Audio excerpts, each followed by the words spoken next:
चलिए, नमस्कार साथियों, राम राम, सत श्री अकाल, राधे राधे, जय श्री राम।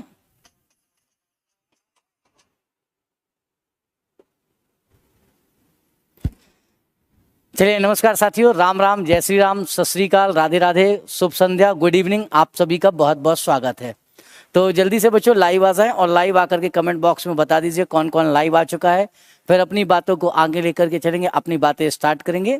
जैसा कि हम सभी को मालूम है, आज हमारी मुलाकात हुई है एक विशेष टॉपिक को लेकर के। हम इस टॉपिक को कंप्लीट करने का प्रयास करेंगे और पूरी तरीके से पढ़ने की कोशिश करेंगे और देखेंगे कि मध्य प्रदेश में कहाँ कहाँ पर हमको मध्य प्रदेश की लोक संस्कृति, कला एवं कल्चर के विषय में हमें बातें मालूम होनी चाहिए।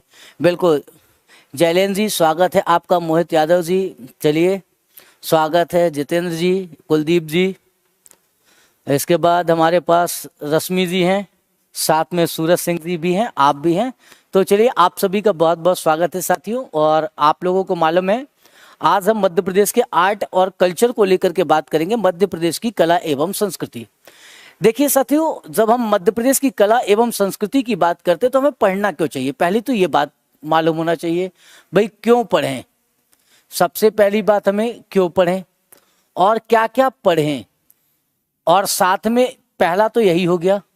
और ध्यान रखेंगे क्या पढ़ें, ये दो प्रश्न होते हैं हमारे सामने। जो हम मध्य प्रदेश के आर्ट एंड कल्चर की बात करते हैं, मध्य प्रदेश की कला एवं संस्कृति, कला एवं संस्कृति। क्योंकि बच्चों हम ये इसलिए पढ़ते हैं क्योंकि बार बार एग्जाम में यहां से हमारे पास प्रश्न आता है। क्यों पढ़ें, तो देखो यहां से जो प्रश्न बनते हैं, एक तो प्रश्न बनेगा एमपीपीएससी में। एमपीपीएससी तो हमेशा ही आपसे यहां से प्रश्न पूछती है। दूसरा हो जाता है एमपीएसआई, और तीसरा हो जाता है पटवारी। पटवारी के साथ साथ हम बात करते हैं तो हमारे पास आ जाता है, जैसे मान करके चलते हैं, जेल प्रहरी हो गया, जेल प्रहरी। इसके बाद सब इंजीनियर होती है, सब इंजीनियर की भी जो पोस्ट निकलती है उस पर भी पूछा जाता है। और हम कह सकते हैं मध्य प्रदेश के सभी एग्जाम के लिए महत्वपूर्ण है। मध्य प्रदेश के सभी एग्जाम के लिए, जितने भी एग्जाम मध्य प्रदेश सरकार द्वारा कंडक्ट कराए जाते हैं, उन सभी के लिए महत्वपूर्ण है। क्या पढ़ें, अगर पूछा जाए, यहां पर आकर के हमसे कोई पूछता है कि क्या पढ़ना चाहिए, क्योंकि सबसे बड़ी बात है कि हम क्या पढ़ें भाई। यहां से प्रश्न तो एग्जाम में आ जाते हैं, लेकिन पढ़ें क्या, तो इस बात को समझो कि जो मध्य प्रदेश में मुख्य रूप से पूछे जाने वाले हमारे पास क्या है, लोक नृत्य हैं, फिर लोक गीत हैं, लोक संगीत हैं, जैसा कि थंबनेल में भी देखा होगा, लोक नाट्य हो गए, ये सब कुछ है। अब देखो यहां से जो प्रश्न बनता है, ये प्रश्न किसको लेकर के बनता है, जैसे मान करके चलते हैं लोक नाट्य है, एक मान के चलते हैं मार्च है, यहां से प्रश्न बन जाता है। यहीं से एक और प्रश्न निकल करके आता, मध्य प्रदेश की कला एवं संस्कृति में क्या पढ़ना है, ये तो थंबनेल में देख ही लिया। उसके अलावा क्या पढ़ना है, तो हमको पढ़नी होती है आदिवासी कला एवं संस्कृति। ये मध्य प्रदेश में एक महत्वपूर्ण रूप निभाता है। तो एक तो ये हो जाता है, और एक आज की क्लास हो गई, एक जो हम आज पढ़ेंगे, एक आज हो गया, एक पार्ट आज इसको कंप्लीट कर लेंगे, और एक पार्ट क्या देखेंगे, आदिवासी कला एवं संस्कृति देखेंगे। इन दोनों पार्टों को मिलाकर के हमारे पास क्या बनता है, एक पूरा का पूरा प्रोफार्मा बनता है, एक पूरा का पूरा प्रारूप तैयार होता है। और इसी प्रारूप के आधार पर क्या होता है, हमसे प्रश्न पूछे जाते हैं। हम लोगों ने पिछले बार में देखा भी होगा। अब बच्चों यहाँ पर एक बात और निकल करके आती है कि जब मध्य प्रदेश की कला एवं संस्कृति को पढ़ते हैं तो मध्य प्रदेश का एरिया बहुत बड़ा है। मध्य प्रदेश की कला एवं संस्कृति को पढ़ने का जो सही तरीका होना चाहिए वो क्या होना चाहिए। मध्य प्रदेश को अगर हम साथियों बात करें, कला एवं संस्कृति के आधार पर 4 भागों में बांटा गया है। कला एवं संस्कृति को अगर हम पढ़ते हैं तो 4 पार्ट में डिवाइड करके पढ़ सकते हैं। सबसे पहली जो कला हमको देखने को मिलती है वह हम कहाँ की ले सकते हैं, निमाड़ क्षेत्र की ले सकते हैं। दूसरा हम कौन सा क्षेत्र लेते हैं, निमाड़ के बाद हमारे पास है मालवा का पूरा पठारी भाग हो जाता है।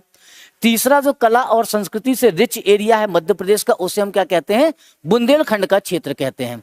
इसके बाद जो हमारे पास चौथा क्षेत्र आता है वो कौन सा होता है, हमारा बघेलखंड का क्षेत्र होता है।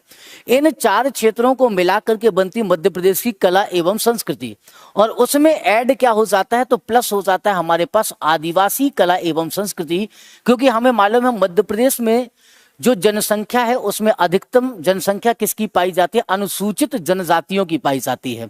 अनुसूचित जनजाति को हम क्या कहते हैं, आदिवासी कह देते हैं, क्योंकि आदिम जनसंख्या सबसे पुरानी जनजाति है और इसलिए हम इसे आदिवासी कह देते हैं। यहां से हमको ये बातें सीखने की जरूरत होती है और पढ़ने की आवश्यकता होती है। चलते साथियों, हम बात करते हैं आकर के मध्य प्रदेश की कला एवं संस्कृति को। जो बातें अभी मैंने समझाई इसको देखो, हम क्या करते हैं, मैप में समझने का प्रयास करते हैं। मध्य प्रदेश की कला एवं संस्कृति को पढ़ते समय हमें मध्य प्रदेश को 4 भागों में बांटना पड़ता है। 4 भागों में मध्य प्रदेश को 4 पार्ट में डिवाइड किया गया है। MP divided into 4 parts. कितने पार्ट में इसे बांटा गया है, तो ध्यान रखेंगे हम कि 4 पार्ट में इसे डिवाइड किया गया है। कौन कौन सा हो जाता है, तो सबसे पहला हमारे पास हो जाता है बुंदेलखंड, उसके बाद हो जाता है हमारे पास बघेलखंड, फिर इसके बाद हमारा मालवा का क्षेत्र होता है और एक हमारा क्या हो जाता है, निमाड़ का क्षेत्र।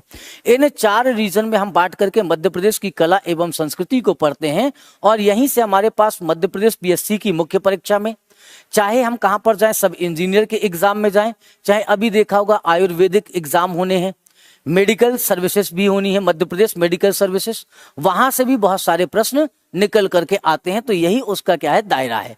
इस दायरे में अगर हम चलते हैं तो मध्य प्रदेश की कला एवं संस्कृति को साथ में हम कैसे देखते हैं, या कला एवं संस्कृति के अंतर्गत कौन कौन से टॉपिक होते हैं, इन सब पर हम पर चर्चा करते हैं। मध्य प्रदेश की कला एवं संस्कृति की बात करते हैं, इसके सिलेबस की बात करें कि सिलेबस में क्या शामिल होता है, कि कला एवं संस्कृति हम कह तो देते हैं, कला एवं संस्कृति का सिलेबस क्या है एक्चुअल में हमें क्या बातें जाननी चाहिए। तो हमें आर्ट एंड कल्चर, कला एवं संस्कृति को साथ में हमें क्या पढ़ना है, तो देखिए यहाँ पर होता है पर्व, उत्सव और मेले। और एक बात मैंने बताई आदिवासी कला एवं संस्कृति को लेकर के। कला एवं संस्कृति को हम 4 पार्ट में बांट करके देखते हैं। सबसे पहला हो जाएगा हमारा निमाड़ का क्षेत्र, इसके बाद होगा हमारा मालवा का क्षेत्र, और फिर हम बात करेंगे बुंदेलखंड के क्षेत्र की, और उसके बाद देखेंगे बघेलखंड का क्षेत्र कि किस क्षेत्र में कौन कौन सी कला हमको देखने को मिलती है। सबसे पहले हम पढ़ेंगे लोकगीत या फोक सॉन्ग कहा जाता है इसको, इसके बाद लोक नाट्य या लोक नृत्य, फिर लोक नाट्य, फिर लोक हमारे पास क्या हो जाती है, चित्रकला, इसके बाद हैंडीक्राफ्ट हस्तशिल्प कला भी हम पढ़ेंगे, हस्तशिल्प कला। फिर इसके बाद tribes of MP and tribal culture, Madhya Pradesh की जनजातियां एवं मध्य प्रदेश की जनजातियों की कला एवं संस्कृति, इसको पढ़ लेते हैं। अब देखो कला में एक और कला आती है जिसे हम कहते हैं स्थापत्य कला। मध्य प्रदेश में किस तरह की स्थापत्य कला पाई जाती है उसे भी पढ़ना होता है। जैसे खजुराहो के मंदिर किस शैली में निर्मित किए गए, पंचरथ शैली क्या होती है, पंचायतन शैली क्या होती है, नागर शैली से निर्मित मध्य प्रदेश के मंदिर कौन से हैं, और द्रविड़ शैली में निर्मित किया गया मध्य प्रदेश का मंदिर कौन सा है, यह भी उसका पार्ट बनता है। ये मंदिर स्थापत्य कला को भी हम क्या देखते हैं, आर्ट एंड कल्चर के अंदर शामिल करते हैं। और तब पूरा होता है हमारा आर्ट एंड कल्चर का सिलेबस, जो एमपीपीएससी के प्रीलिम्स में और मेंस मुख्य परीक्षा दोनों में पूछा जाता है उतने ही वेटेज के साथ, और वहां पर बिल्कुल वेल डिफाइंड भी है। तो हम धीरे धीरे करके क्या करेंगे, इन बातों को सीखने का प्रयास करेंगे। तो मैं समझूं कि मैं अपनी बातें आप सभी को समझा पाया, और अब हमें अपने टॉपिक की तरफ बढ़ते हुए आगे बढ़ना चाहिए। हम एक बार आप सभी के कमेंट देख लेते हैं। ग्रुप 4 सब में बिल्कुल ये सब कुछ कैरियर वे पर पढ़ाता हूँ। एमपीजी के स्पेशल बैच है, एमपीएसआई का बैच है हमारे पास, एमपी पटवारी का बैच है, मध्य प्रदेश के लगभग व्यापम के सभी एग्जाम को कवर करता हुआ बैच है। एमपी पीसीएस के लिए भी हमारे पास फाउंडेशन बैच है जिसमें ऑल पीसीएस के प्रीलिम्स को कवर किया जाएगा, वो भी साथ में है। तो इन सभी में हमारी क्लासेस चलती हैं और डील करते हैं। ये बच्चे हमको क्या करना है, अब आज की क्लास में हम ये सारी चीजें पढ़ेंगे और पढ़ते हुए आगे चलेंगे। मुझे तो क्लियर दिख रहा है बेटा। हाँ, मंथली करंट अफेयर्स भी करेंगे। चलो भाई आगे बढ़े बच्चों, अगर आप सभी की अनुमति है तो आगे चलते हैं और अब अपने टॉपिक को पढ़ने का प्रयास करते हैं। चलते हैं, सबसे पहले हम क्या करते हैं, 4 पार्ट में बांट लेते हैं। मध्य प्रदेश की कला एवं संस्कृति को 4 पार्ट में बांटते हैं, और 4 पार्ट में बांटते हुए सबसे पहले हम किसकी बात करेंगे, लोकगीत की बात करते हैं। मध्य प्रदेश में लोकगीत, ठीक है, मध्य प्रदेश में हम क्या देख रहे हैं, ये लोकगीत की बात है। निमाड़ क्षेत्र में कौन कौन से लोकगीत पाए जाते हैं, तो निमाड़ क्षेत्र में निर्गुणिया गायन, कलगी तुर्रा, मसांड्या या कायाखो, इसके बाद संत सिंगाजी गायन शैली, इसके बाद यहाँ पर एक और गायन की शैली है जिसको गरबा और गरबी कहा जाता है। एक गायन की शैली मिलती है हमको निमाड़ क्षेत्र में जिसको नाथपंथी गायन के नाम से जाना जाता है। मालवा क्षेत्र में आते हैं तो हमको भरथरी गायन, संजा गायन, हीड़ गायन, बरसाती बरसाता, निर्गुड़िया गायन, ये गायन की शैलियां मिलती हैं। इसके बाद बुंदेलखंड के क्षेत्र में चलते हैं तो वीर रस से प्रधान आल्हा गायन की शैली मिलेगी। फिर यहाँ पर बाम्बुलिया या भोला गायन मिलेगा। देन आकर के बात करेंगे बुंदेलखंड में ही बैरायट गायन। फिर हम बात करेंगे देवरी गायन। इसके बाद आ जाता है जगदेव का पुगारा, और उसके बाद है फाग गायन। फाग मतलब होली के समय में जो फगुआ गाया जाता है उसे फाग गायन कहते हैं। अब फाग गायन को बघेलखंड के क्षेत्र में भी है होता है, और बघेलखंड के क्षेत्र में से क्या कहते हैं, फगुआ कहा जाता है। ठीक है, तो बघेलखंड के क्षेत्र में बसदेवा गायन देखेंगे, बसदेवा के बाद बिरहा गायन देखेंगे, बिरहा के बाद विदेशिया गायन, और विदेशिया के बाद जो है फॉग गायन की शैली। ये महत्वपूर्ण शैलियां हैं गायन की, और महत्वपूर्ण गायन है। यहाँ पर गाए जाने वाले ये गायन के क्या है, प्रकार हैं। इनसे सीधा सा प्रश्न बन जाता है। इस स्लाइड को उठा करके देखेंगे तो प्रीवियस ईयर में बहुत सारे प्रश्न बने हुए, सीधा फ्लो चार्ट से आपके पास प्रश्न आ जाएंगे। हम इनके विषय में डिटेल में पढ़ते हैं एक एक करके। अब स्टार्ट करेंगे कहां से, निमाड़ रीजन से। उससे पहले एक बार आप सभी जो है सेशन को शेयर जरूर कर दीजिएगा, उससे उत्साह बढ़ता है और आगे बढ़ेंगे। चलें, चलिए जी आगे आ जाते हैं बच्चे। सबसे पहला निमाड़ क्षेत्र। निमाड़ क्षेत्र में निमाड़ के लोकगीत या गायन, ठीक है। तो यहाँ पर हम कहाँ के सॉन्ग देखेंगे, निमाड़ के सॉन्ग देखते हैं। अच्छा बच्चों देखो, जो निमाड़ है एक्चुअल में, जब हम निमाड़ की बात करते हैं ये मध्य प्रदेश में है कहाँ पर। कभी हम लोग सुनते रहते हैं ना कि निमाड़ जो है इसकी लोकेशन कहाँ पर है। सबसे पहली बात, हमें किसी भी जगह को पढ़ते समय उसकी लोकेशन के विषय में थोड़ी सी जानकारी इकट्ठा कर लेनी चाहिए कि भाई उसकी लोकेशन एक्चुअल में कहाँ पर है। जिस निमाड़ को हम पढ़ना चाह रहे हैं, इस निमाड़ को हम मध्य प्रदेश में देखते कहाँ पर हैं। भाई अगर ये बात हमको मालूम नहीं है कि निमाड़ एक्चुअल में मध्य प्रदेश के किस क्षेत्र का भाग है या किस क्षेत्र में आता है निमाड़, तब तक हमारे पढ़ने का कोई मतलब नहीं होता है। सबसे पहले देखिए यहाँ पर ये हमारा क्या हो जाता है, मध्य प्रदेश का मैप है मान करके चलिए। मध्य प्रदेश के दक्षिण पश्चिम का जो एरिया आता है, ये मध्य प्रदेश का कौन सा एरिया कहलाता है, दक्षिण पश्चिम का जो क्षेत्र कहलाता है, इसी को क्या कहा जाता है, निमाड़ कहा जाता है। जब निमाड़ के हम मैदान की बात करते हैं तो यहाँ से हमें मालूम है मध्य प्रदेश में नर्मदा नदी का उद्गम होता है। यहाँ से हमारे पास नदी चलती हुई आती है। नर्मदा नदी इस तरीके से आगे की तरफ फ्लो करते हुए क्या करती है, यहाँ से निकल जाती है। नर्मदा नदी हो गई, और इसके बाद बच्चे यहाँ पर आता है एक आसीरगढ़ की पहाड़ी है। कौन सी पहाड़ी हो जाती है हमारे पास, तो यहाँ हो जाती है आसीरगढ़ की पहाड़ी। निमाड़ के मैदान की अगर बात करते, कभी पूछ लिया जाए कि निमाड़ का मैदान कहाँ पर है, तो जो निमाड़ का मैदान होता है मध्य प्रदेश में, निमाड़ का मैदान साथियों हमको दिखाई दे जाता है आसीरगढ़ की पहाड़ी है दक्षिण में। आसीरगढ़ जो हमारी पहाड़ी है आसीरगढ़ की, ये कहाँ पर है, इसके दक्षिण में है। और उत्तर में क्या दिखाई देता है, उत्तर में हमको दिखाई देता है नर्मदा नदी दिखाई देती है। तो नर्मदा जी का बहाव कहाँ पर है, उत्तर में है। नर्मदा नदी और साथ में कहाँ पर, आसीरगढ़ की पहाड़ी के मध्य स्थित क्षेत्र को क्या कहा जाता है, निमाड़ का मैदान कहा जाता है। और इस क्षेत्र में पनपी हुई जो कला है, मतलब हम कहेंगे कि मध्य प्रदेश के दक्षिण पश्चिमी क्षेत्र में, मध्य प्रदेश के दक्षिण पश्चिमी क्षेत्र को क्या कहा जाता है, निमाड़ का मैदान कहा जाता है, निमाड़ का क्षेत्र कहा जाता है। निमाड़ के क्षेत्र में जो सबसे पहली गायन की शैली पाई जाती है, यहाँ पर गायन की शैली है निर्गुणिया गायन। अगर हम निर्गुणिया गायन या गायन शैली की बात करें कि ये लोक कला हमें आवश्यक क्यों है पढ़ना, या लोक कलाओं की जरूरत क्या थी, तो अगर हम प्राचीन काल में जाकर के साथियों देखते हैं तो प्राचीन काल में हमें क्या मिलता है, मानव के मनोरंजन को लेकर के उसके पास टीवी नहीं थी, मोबाइल फोन नहीं था जैसा आज हमारे पास है। वर्तमान समय में हमारे पास जियो है, व्हाट्सएप है, फेसबुक है, हम लोग टिकटॉक चला लेते हैं, रील्स देख लेते हैं, इंस्टा की रील्स देख लेते हैं, यूट्यूब पर भी देख लेते हैं, फेसबुक में भी देख लेते हैं। लेकिन क्या उस समय ऐसा था? ऐसी व्यवस्था नहीं थी। तो लोगों ने अपने मनोरंजन के लिए जो कला विकसित की, उसी कला को क्या कहा जाता है, आज हम कला एवं संस्कृति में पढ़ते हैं। जैसे हमारे पास गायन की एक शैली है निर्गुणिया गायन। निर्गुणी गायन से सीधा सा मतलब हो जाता है कि इस पर निर्गुण भक्ति की जाती है, ईश्वर की निर्गुण भक्ति की बात की गई है। इस निर्गुणिया गायन की शुरुआत मध्य प्रदेश में निमाड़ क्षेत्र में मध्य प्रदेश के एक प्रसिद्ध संत हैं, संत सिंगा जी के द्वारा चालू किया गया था।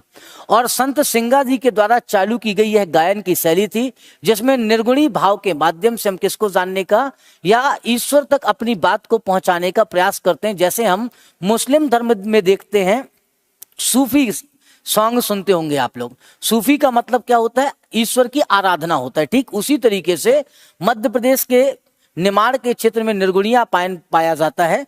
और इस निर्गुणिया गायन को गाते समय जो प्रमुख रूप से वाद्य यंत्र का यूज किया जाता है, इसे कहा जाता है एकतारा और खरताल।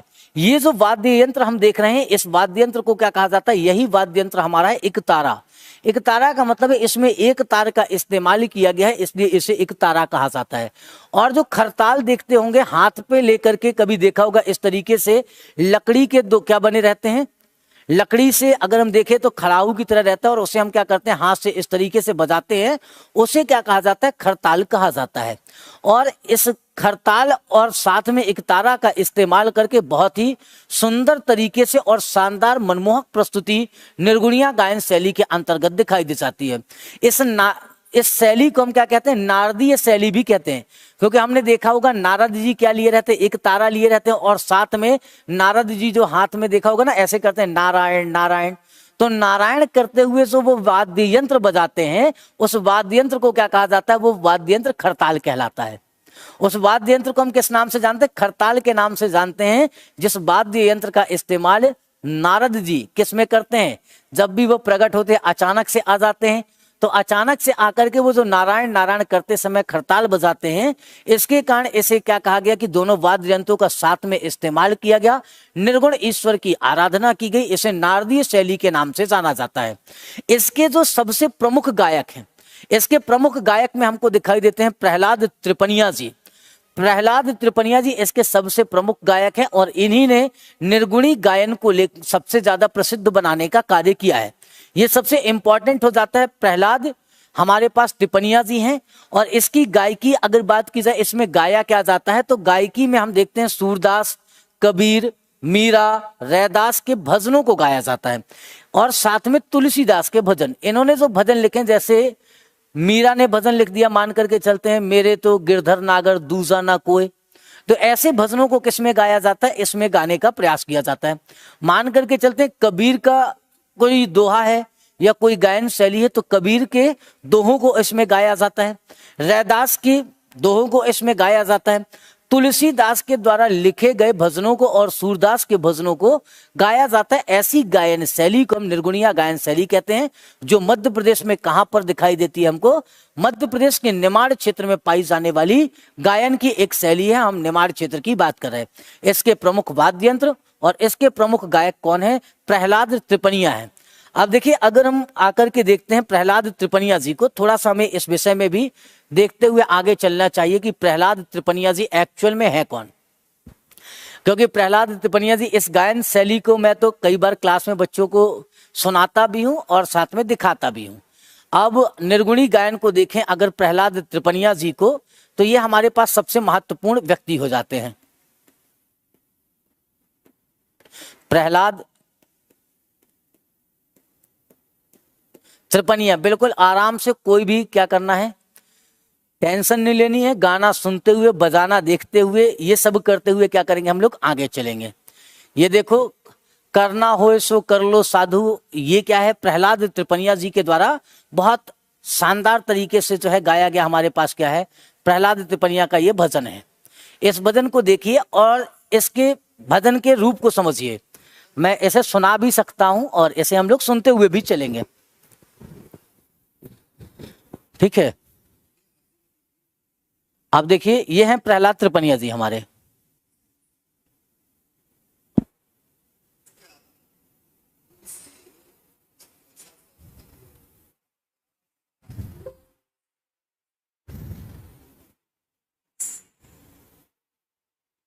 ये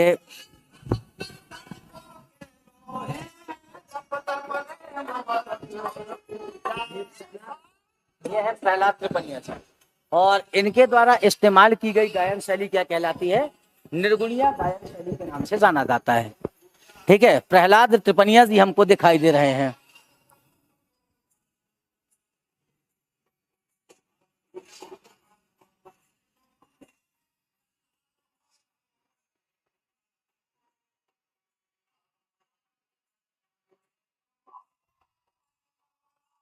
ठीक है, ये हैं प्रहलाद त्रिपनिया जी और इनकी गायन शैली कौन सी हो जाती है?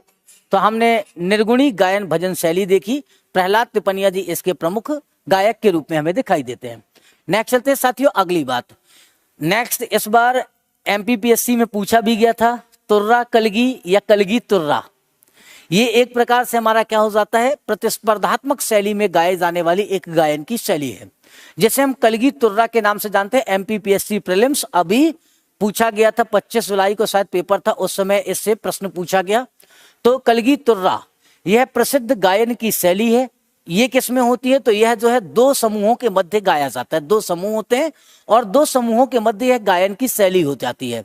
इसकी जो गायन शैली है वो कैसी है? प्रतिस्पर्धात्मक, या हम क्या कह सकते हैं कॉम्पिटिटिव गायन शैली है।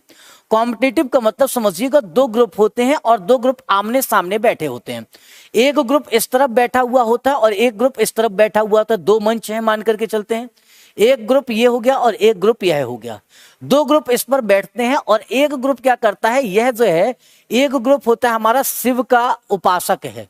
ये क्या होते हैं? शिव के उपासक होते हैं। एक क्या करता है? शिव की उपासना करते हैं। और दूसरे जो होते हैं ये किसकी उपासना करते हैं? शक्ति की उपासना करते हैं। ये किसकी उपासना करेंगे? तो ध्यान रखेंगे शक्ति की उपासना करते हैं। अब इन दोनों ग्रुपों के मध्य क्या होता है? यह गायन होता है। इसमें दो प्रमुख अखाड़े हैं, एक कलगी अखाड़ा है और एक तुर्रा अखाड़ा है। ये जो कलगी और तुर्रा या तुर्रा कलगी जो हम नाम सुनते हैं, तुर्रा क्या है? अखाड़ा है। और दूसरा अखाड़ा कौन सा होता है? कलगी अखाड़ा होता है। अखाड़े का जो प्रमुख होता है, अखाड़े के प्रमुख को क्या कहा जाता है? उस्ताद कहा जाता है। अब एक तरफ जो तुर्रा अखाड़ा है यह किसकी उपासना करता है? तुर्रा अखाड़ा जो है शिव की उपासना करता है। ये तुर्रा लोग क्या करते हैं? तो तुर्रा अखाड़ा जो है यह शिव के उपासक होते हैं, जबकि जो कलगी होते हैं ये शक्ति के उपासक होते हैं।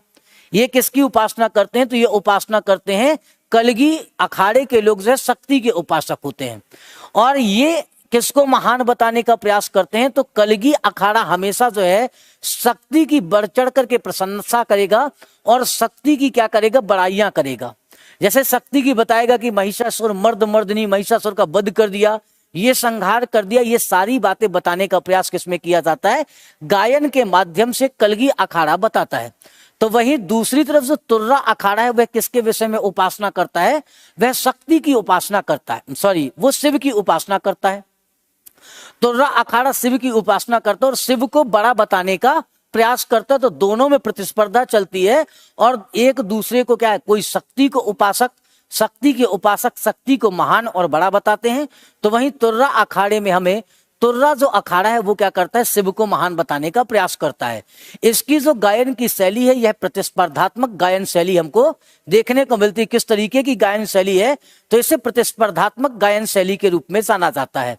यह शैली कैसी हो जाती है? प्रतिस्पर्धात्मक गायन शैली के रूप में इसे जाना जाता है। नेक्स्ट चलते बच्चों संत सिंगाजी सॉन्ग या संत सिंगाजी गायन शैली। संत सिंगाजी गायन शैली कहाँ की फेमस है? तो मालवा और निमाड़ दोनों क्षेत्रों में यह गायन की शैली पाई जाती है। इसमें संत सिंगाजी के पदों का गायन किया जाता है। संत सिंगाजी के जो पद होते हैं उस पर क्या उसका क्या किया जाता है? गायन किया जाता है। संत सिंगाजी ने जो लिख दिया है उसकी गायन की शैली को हम क्या कहते हैं? संत सिंगाजी गायन शैली कहते हैं। और यह भी एक प्रकार से निर्गुणी भजन के रूप में गाया जाता है। और यह कहां पर गाया जाता है? तो मालवा और निमाड़ दोनों क्षेत्रों में हमको प्रमुख रूप से यह दिखाई देता है। इसके बाद जो निमाड़ क्षेत्र की अगली गायन शैली है, इसे कहा जाता है मसांड्या या कायाखो। मसांड्या या कायाखो सबसे इंपॉर्टेंट है। मसांड्या या कायाखो क्या करता है, तो मसांड्या या कायाखो जो यह गीत है, यह मृत्यु के अवसर पर गाया जाने वाला गीत है। इसे कब गाया जाता है, तो मृत्यु के अवसर पर गाया जाता है। और मसांड्या या कायाखो मृत्यु के अवसर पर गाया जाने वाला एक तरीके का हमारा गीत है। अब इस गीत के माध्यम से समझिए, जैसे हम क्या हुआ, हमारी मृत्यु हो गई। मृत्यु होने के बाद हर व्यक्ति कैसा हो जाता है, समाज में कितना अच्छा हो जाता है। पहले देखो, सारे लोग कहते हैं कितनी बुराई करते हैं, कितना खराब इंसान है, बहुत बेकार व्यक्ति है, बुराई करते हैं ना। लेकिन जिस दिन व्यक्ति मर जाता है, कहते हैं बहुत बढ़िया व्यक्ति था, भला व्यक्ति था। मरने वाले व्यक्ति को कोई ये नहीं कहता कि चलो ठीक मर गया, बहुत बुरा इंसान था। मरने वाले व्यक्ति को हमेशा क्या कहा जाता है कि अच्छा व्यक्ति था। भले ही उसके जीते जी कभी उसे सम्मान ना मिला हो, उसके पास आकर के चार लोग भी ना बैठे हो, लेकिन मृत्यु के उपरांत उसके पास आकर के उसकी अर्थी के पीछे चलने वालों की संख्या ज्यादा होती है।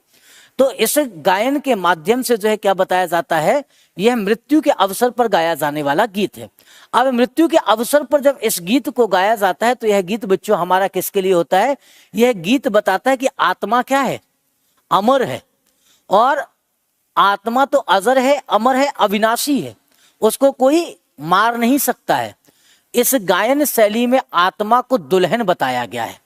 आत्मा को क्या बताया जाता है, दुल्हन बताया जाता है। और शरीर को क्या बताया गया है, दूल्हा बताया गया है।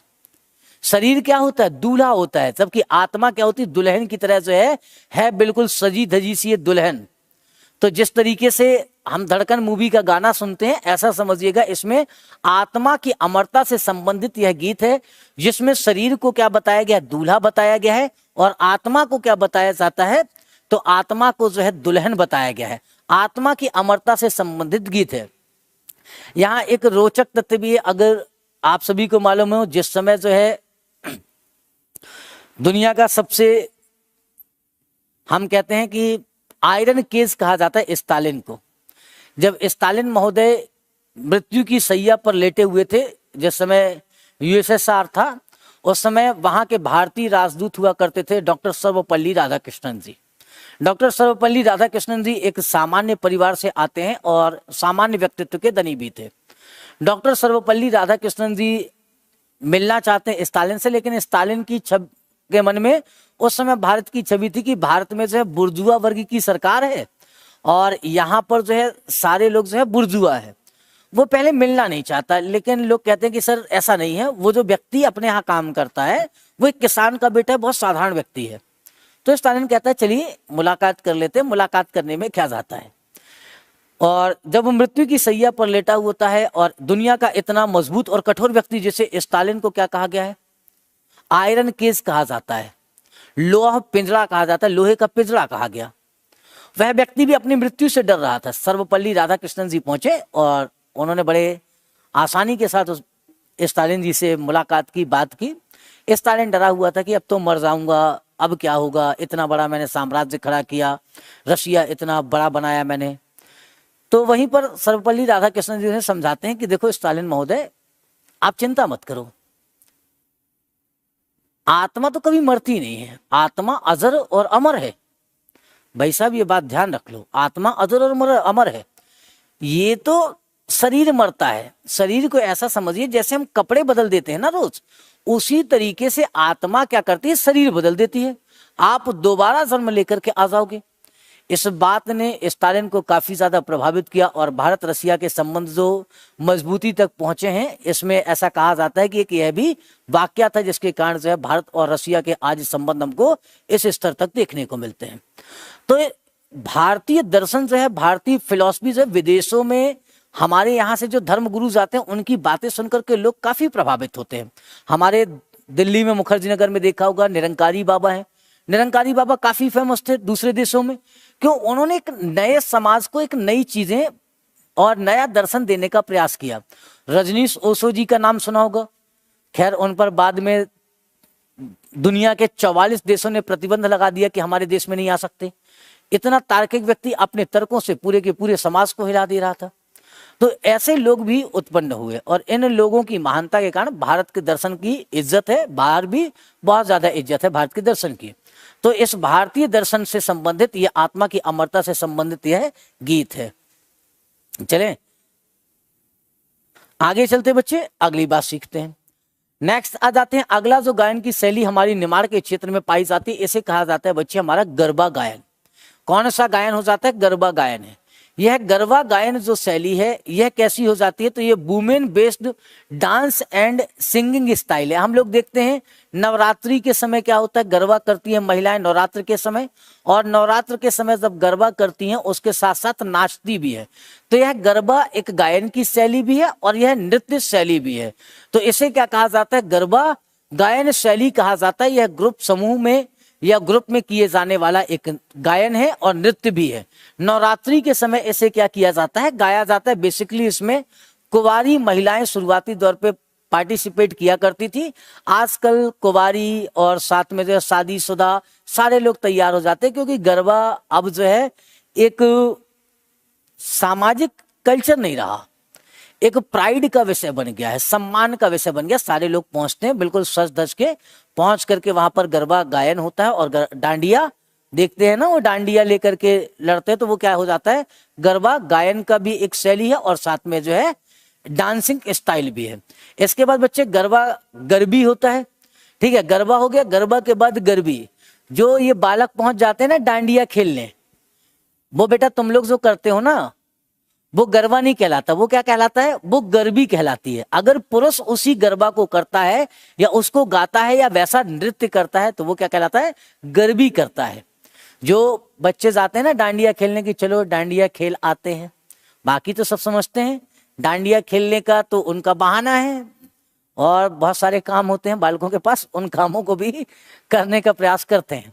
तो ये क्या हो जाता है? पुरुष प्रधान जो है गायन एवं नृत्य शैली है और इसे कब किया जाता है? नवरात्रि के समय किया जाता है। मतलब वही गरबा जब पुरुष करते हैं उसे क्या कह दिया जाता है? गरबी कह दिया जाता है, और महिलाएं करती हैं तो उसे क्या कहा जाता है? गरबा कहा जाता है। ये सारी बातें यहाँ पर दिख जाती हैं।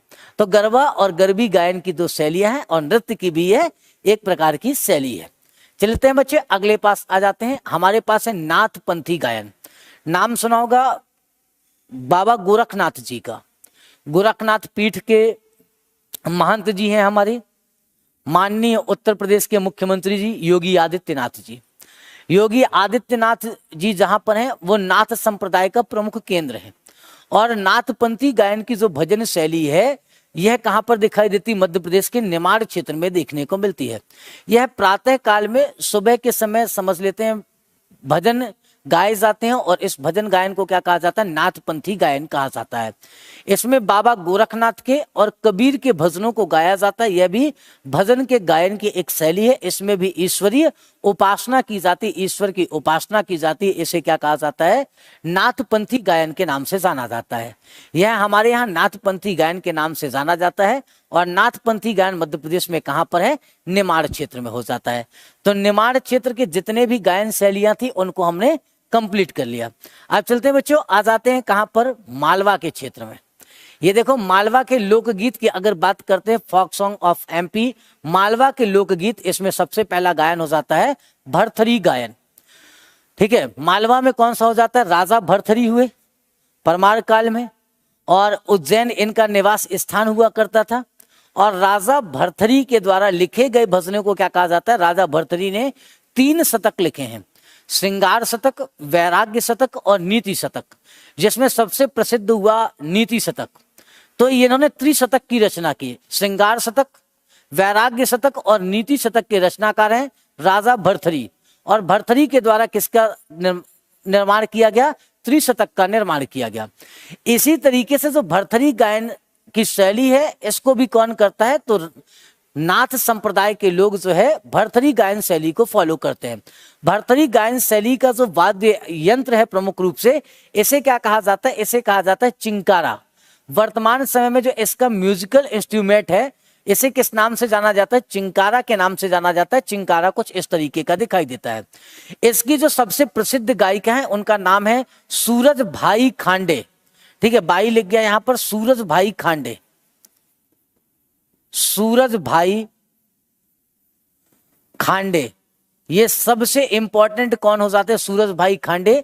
ये छत्तीसगढ़ से आते हैं, अभी इनका देहांत भी हो गया है। सूरज भाई खांडे प्रमुख गायक के रूप में है, भरथरी गायन गाते हैं और बाबा गोरखनाथ की वाणी को इसमें गाया जाता है और यह क्या हो जाता है, नाथ संप्रदाय के लोग इसे गाते हैं। अब अगर हम बात करते हैं सूरज भाई खांडे की, ये एक इंपॉर्टेंट पर्सन है, इनके विषय में जानना चाहिए। सूरज भाई डांस भी देखेंगे, ऐसा नहीं है, खांडे नाचते गाते ये सब कुछ करते हुए चलेंगे। ये रहे सूरज भाई खांडे, अच्छा सूरज भाई खांडे, हाँ बाई ही है, बर्तरी। ये रही लोक छत्तीसगढ़ी लोकगीत, अच्छा मैंने भाई पढ़ लिया था, चलो कोई नहीं। सूरज बाई खांडे, इसे सही कर लेंगे पहले एक बार, सूरज बाई ही रहने देते हैं। ये हैं सूरज बाई खांडे जी हैं, इनके द्वारा गायन की जो शैली है ऐसे क्या कहा जाता है, ये भरतरी गायन है। ये सूरज बाई खांडे जी हैं, इनको ध्यान रखिएगा, ये सूरज बाई खांडे हैं, ये प्रमुख गीतकार हैं और इनका क्या हो गया है, ये इनकी मृत्यु हो गई है। ये भरथरी गीत गाने के लिए सबसे प्रसिद्ध गायिका के रूप में जानी जाती हैं। ठीक है, तो ये हो जाता है भरथरी गायन हमारे पास मध्य प्रदेश के क्षेत्र में यह दिखाई देता है, मालवा का क्षेत्र है और मालवा के क्षेत्र में भरथरी गायन है। ठीक है, तो ये है सूरज बाई खांडे। सूरज बाई खांडे जी का नाम ध्यान रखेंगे। सूरज बाई खांडे क्या हो जाती है, हमारे यहाँ भरथरी गायन गाती हैं और भरथरी गायन की सबसे प्रसिद्ध गायिका के रूप में फेमस हुई। इनकी मृत्यु हो गई। छत्तीसगढ़ से मूलतः कहाँ से निवास करती है, छत्तीसगढ़ से। राजा भरथरी और बाबा गोरखनाथ की वाणी को इसमें गाया जाता है भरथरी गायन। किस क्षेत्र में, मालवा के क्षेत्र में हमको दिखाई दे जाता है। ठीक है, भरथरी गायन कहाँ पर है, मालवा के क्षेत्र में हमें दिखता है। थोड़ा सा एक बार सेशन को तुम लोग शेयर भी कर दिया करो, इतना मजेदार टॉपिक चल रहा है, फिर भी शेयर तो किया करो। मध्य प्रदेश के इतने बालक हैं फिर भी कहाँ हो। चलो, संजा गायन। संजा गायन क्या हो जाता है, सायकालीन गीत है, शाम के समय गाया जाने वाला गीत है। अब देखो, ये जो शाम के समय गाया जाने वाला गीत है, जिसे हम संजा गायन के नाम से जानते हैं, इसे मालवा के क्षेत्र की युवतियों द्वारा गाया जाता है, मतलब किशोरियों द्वारा गाया जाता है, अविवाहित लड़कियों के द्वारा गाया जाता है। ऐसा माना जाता है कि संजा गीत गाते हुए संजा की पूजा करने से समय से शादी हो जाती, मतलब शादी समय पे हो जाती है। मालवा क्षेत्र में ऐसी मान्यता है और यह किशोरियों द्वारा गाया जाने वाला गीत है, जैसे संजा गायन के नाम से जाना जाता है। संजा गायन प्रमुख रूप से अगर हम इसको देखते हैं तो ऐसा कहा जाता है, कहावत भी है कि जो रानी रूपमती है, रानी रूपमती बहुत ज्यादा खूबसूरत थी और इतनी ज्यादा खूबसूरत होने के साथ साथ उतनी ही मधुर उनकी आवाज भी थी, उतना ही अच्छा वो गाया भी करती थी। तो एक बार वो शाम के समय अपनी सहेलियों के साथ जो है नदी से लौट रही थी, या नल या कुएं तालाब से लौट रही थी, और लौटते समय यह सावन का महीना चल रहा था, संजा गायन कर रही थी।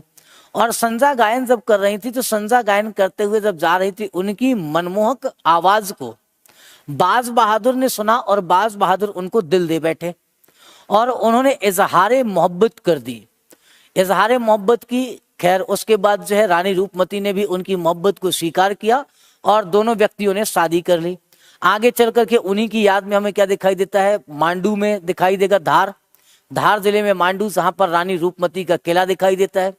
अकबर ने आक्रमण किया और आक्रमण करने के पीछे का एक कारण यह भी कहा जाता है कि मांडू विजय उसका प्रमुख उद्देश्य नहीं था, अपने सिपाहियों के माध्यम से आक्रमण किया। उसका मुख्य उद्देश्य था, उसने फरमान भेजा था कि रानी रूपमती को जो है कहां पर भेज दिया जाए, रानी रूपमती को जो है मुगल दरबार में प्रस्तुत किया जाए और उसे मुगल दरबार में भेज दिया जाए, क्योंकि मुगल बादशाह जो है अकबर की यह इच्छा है कि वह मुगल दरबार में आए और हमारे पास रहे। इस बात को बाज बहादुर ने मना कर दिया और जब बाज बहादुर ने मना किया तो अकबर ने कहा था कि अगर ऐसा नहीं करते तो हम क्या करेंगे, तुम पर चढ़ाई कर देंगे, हमला कर देंगे। बाज बहादुर ने कहा कोई दिक्कत नहीं है, जब पत्नी ही नहीं रहेगी तो मैं रह के क्या करूंगा, लड़ लेता हूं। और बाज बहादुर जो है युद्ध लड़ता है और युद्ध लड़ने के दौरान जो है सारंगपुर की लड़ाई में उसकी क्या हो जाती है, मृत्यु हो जाती है। वहीं पर आज जिला राजगढ़ में उसकी समाधि स्थित है, सारंगपुर में ही समाधि स्थित है किसकी, रानी रूपमती जी की।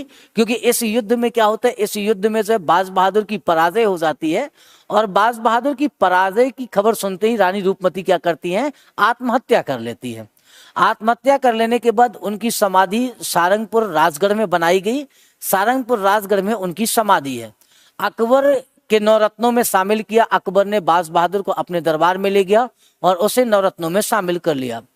बाज बहादुर समय समय पर दिल्ली से सारंगपुर रानी रूपमती के कहां पर समाधि स्थल पर आता रहा और एक बार उसे ज्यादा क्षोभ हुआ।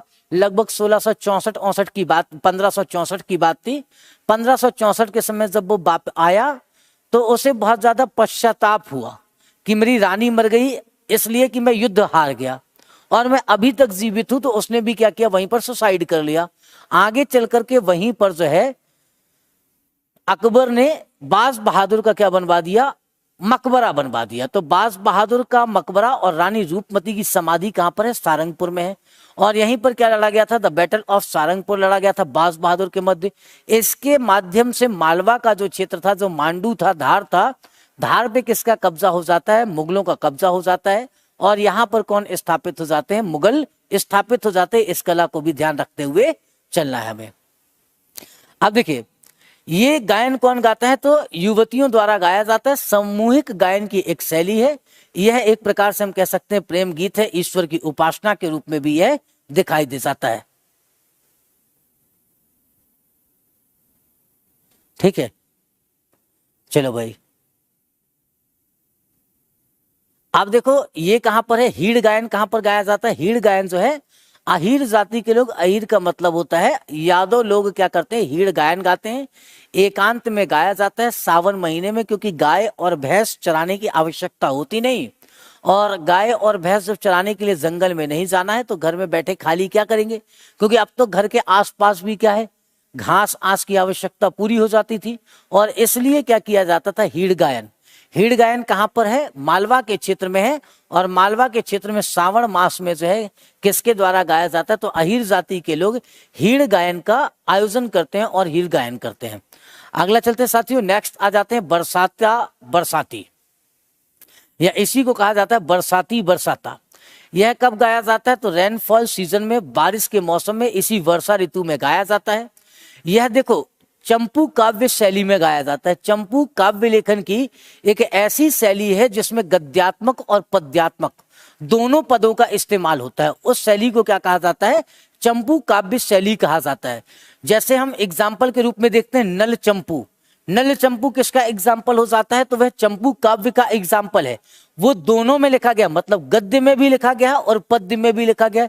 तो गद्यात्मक और पद्यात्मक जो शैली होती है, इस शैली को क्या कहा जाता है, चंपू काव्य लेखन शैली कहा जाता है। और चंपू काव्य लेखन शैली में जो गाई जाने वाली विधा है या गाए जाने वाले गीत हैं, उसे क्या कहा जाता है, उसे बरसाती बरसाता कहा जाता है। यह मालवा क्षेत्र का एक प्रसिद्ध लोक गायन है। मालवा क्षेत्र का प्रसिद्ध लोक गायन क्या कहलाता है, बरसाता बरसाती कहलाता है। तो इसे हम बरसाता बरसाती के नाम से जानते हैं। नेक्स्ट चलते बच्चों, अगली बात आकर के देखते हैं निर्गुणिया गायन। निर्गुणी गायन कहां पर होता है, तो मालवा और निमाड़ के क्षेत्र दोनों में होता है। मैंने पहले भी बताया था, यहाँ पर कबीर, रैदास, मीरा, सूरदास के भजनों को गाया जाता है। ये बातें हमारी क्लियर है। चलते हैं साथियों, आगे बढ़ते हैं। अब आते हैं बुंदेलखंड। और बुंदेलखंड का जो सबसे शानदार गायन की शैली मानी जाती है, इसे क्या माना जाता है, आल्हा गायन। लगभग 1000 वर्ष पूर्व जो है जागनिक महोदय द्वारा लिखी गई आल्हा उदल की 52 लड़ाइयों पर आधारित है। आल्हाखंड दुनिया की सबसे बड़ी क्या हो जाती है, लड़ाई की गाथा है। दुनिया की सबसे बड़ी लड़ाई की गाथा क्या कहलाती है, आल्हा उदल की कहानी आल्हाखंड कहलाता है। यह किसके द्वारा लिखी गई थी, तो जागनिक महोदय के द्वारा लिखी गई। ये दोनों व्यक्ति कहां पर दिखाई देते हैं, परमार्दी देव के दरबारी कवि थे। इन्होंने जो है युद्ध लड़ा। इन्होंने युद्ध जो है साथ में किसके साथ, पृथ्वीराज चौहान के साथ भी। इनका परमार्दी देव का चंदेल वंश के शासक है, उनके साथ युद्ध होता है। तो परमार्दी देव के दो वीर बहादुर सैनिक है जिनका नाम है आल्हा और उदल। आल्हा और उदल की 52 लड़ाइयों पर आधारित वीर रस से प्रधान। अगर आल्हा उदल के गायन का आल्हा गायन शैली सुन लीजिए बैठ करके सामने, फिर आल्हा ने दई पछाड़, और इस तरीके से जब सुनेंगे आल्हा गायन शैली को, तो आल्हा गायन शैली सुनते समय हमें ऐसा लगेगा कि सामने बैठे व्यक्ति को अगर थोड़ा बहुत हमारा क्या है, गुस्सा उस्सा है, तो कई बार उठा के भी फटका जा सकता है। हो सकता है कि ज्यादा जोश में आ गए और फिर तुमने भी लगा दी धोबी पछाड़, तो वो आला गायन शैली हो जाती है। यह पूरी तरीके से वीर रस से प्रभावित है।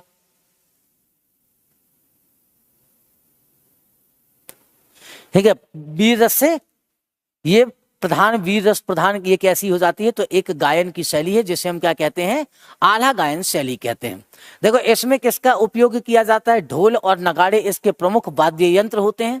संसार की यह क्या हो जाती है, सबसे बड़ी लड़ाई की गाथा है, लार्जेस्ट बैटल ऑफ वर्ल्ड, उसकी गाथा है, उसकी स्टोरी है।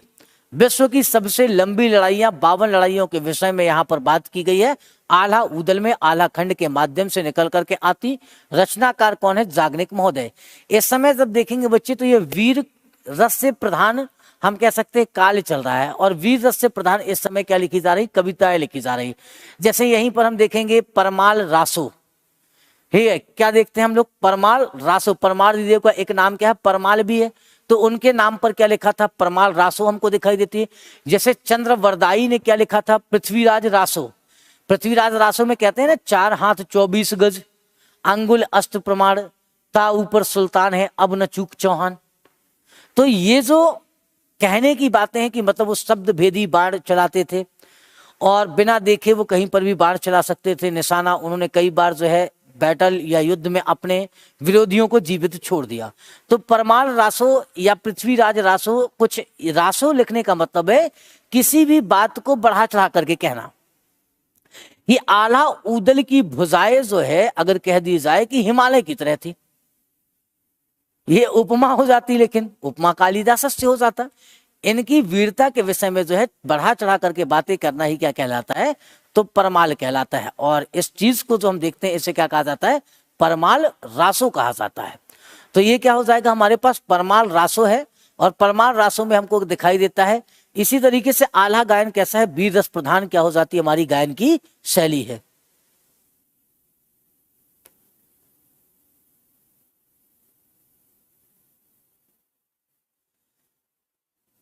विदेश पटेल जी, गुरु जी एक टीचर से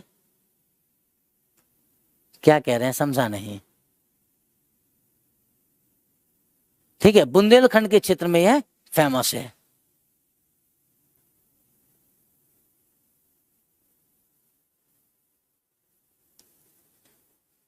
चलिए आगे चलते बच्चों, नेक्स्ट बात पर आते हैं।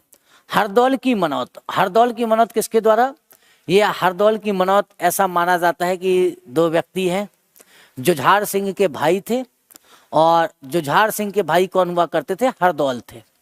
और ऐसा कहा जाता है कि जुझार सिंह जो है अधिकतर जो है इधर उधर युद्धों में व्यस्त रहते थे, यहाँ वहाँ लड़ाई झगड़ा करते रहते थे, और उन्हें इस बात का शक हो गया जब लौट करके आए कि लोगों ने कहा कि हरदौल का जो है अपनी भाभी के साथ जो है कुछ चक्कर है। ठीक है, और इस बात से जो है जुझार सिंह जो है काफी खफा हुआ और उसने अपनी पत्नी से पूछा भी, मतलब हरदौल की भाभी से पूछा भी, तो उन्होंने मना कर दिया। उन्होंने कहा ऐसी कोई बात नहीं, ये कहने की बातें हैं। तो जुझार सिंह ने कहा कि अगर तुम्हें अपने आप को सही साबित करना है तो एक काम करो, खीर बनाओ, क्योंकि हरदौल को खीर बहुत पसंद थी। खीर बनाइए और खीर बना करके क्या करिए, हरदौल को खिला दीजिए जहर डाल करके। अगर तुम सत्य होगी या सत्य कहोगी तो वो बच जाएगा, नहीं तो मर जाएगा। तो भाभी ने जो है खिलाने से मना कर दिया, लेकिन हरदौल ने जो है भाभी और देवर के रिश्ते की इज्जत रखते हुए उसे सही साबित करने के लिए वह खीर का कटोरा लिया, और खीर का कटोरा लेकर के क्या करते हैं, स्वयं उस खीर को खा जाते हैं, जिससे उनकी मृत्यु हो जाती है। हरदौल की मृत्यु हो गई। और ऐसा कहा जाता है कि हरदौल की मृत्यु के बाद हरदौल और जुझार सिंह की माता हैं और इनकी एक बहन रह जाती है। तो बहन की शादी का कार्ड लेकर के उनकी माता जो है बुलाती हैं और कहती हैं कि आपको क्या करना है, बहन की शादी है, बहन की शादी में शरीक होना है, अपन धूमधाम से शादी करेंगे। जुझार सिंह अपनी माता और बहन से खफा था इसी बात को लेकर के, तो उसने कहा कि मैं नहीं आता, जाकर के तुम अपने बेटे को हरदौल को जाकर के निमंत्रण दे आओ। ऐसा कहा जाता है कि इसके बाद उनकी माताजी गईं और माताजी जाकर के कहां पर, हरदौल की कब्र पर, या हम कहेंगे समाधि पर जो है पीले चावल, क्योंकि निमंत्रण के रूप में पहले क्या चलता था, पीला चावल चलता था, तो निमंत्रण के रूप में पहला निमंत्रण कहा गया कि किसे दे जाती हैं, हरदौल को देकर के आ जाती हैं। और हरदौल को जब देकर के आ जाती है, हरदौल इसके बाद क्या करता है, जब इसकी बहन की शादी होती तो ऐसा कहा जाता है कि हरदौल जो है, जिसकी मृत्यु हो चुकी थी, जो अपनी समाधि से उठ करके अपनी समाधि स्थल से इस बारात में शामिल होता है, अपनी बहन की शादी में शामिल होता है। धूमधाम से यह शादी होती, इसीलिए आज भी जो बुंदेलखंड का क्षेत्र है, बुंदेलखंड के क्षेत्र में हरदौल को ही शादी का पहला निमंत्रण भेजा जाता है। शादी का जो पहला निमंत्रण है उसे भेजे जाने की प्रथा कहाँ पर है, हरदौल की समाधि स्थल पर जो है पहला निमंत्रण भेजे जाने की कुछ क्षेत्रों में प्रथा है, उसे क्या कहा जाता है, हरदौल की मनौत कहा जाता है।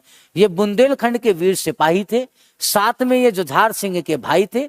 यह भी गायन शैली कैसी है, हरदौल की मनौत भी वीर रस प्रधान गायन की शैली है कि हरदौल ने जो है मृत्यु के बाद भी अपनी बहन की शादी में भाग लिया। इसकी वीरता के किस्से हमको दिखाई दे जाते हैं, जिसे हम हरदौल की मनौत के नाम से जानते हैं बुंदेलखंड क्षेत्र में। ये क्या हो जाता है, बुंदेलखंड क्षेत्र में हरदौल की मनौत हो जाती है।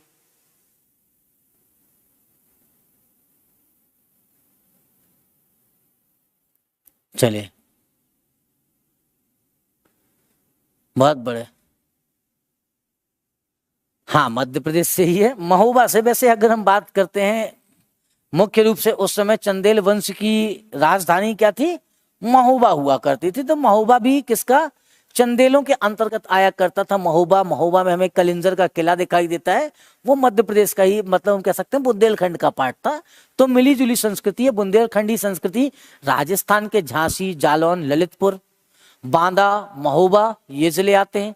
और मध्य प्रदेश की तरफ भी हमको दिखाई दे जाता है छतरपुर, टीकमगढ़, निवाड़ी, ये जिले किसके अंतर्गत हमें दिखाई देते हैं, मध्य प्रदेश की तरफ कुछ क्षेत्र देखने को मिल जाते हैं।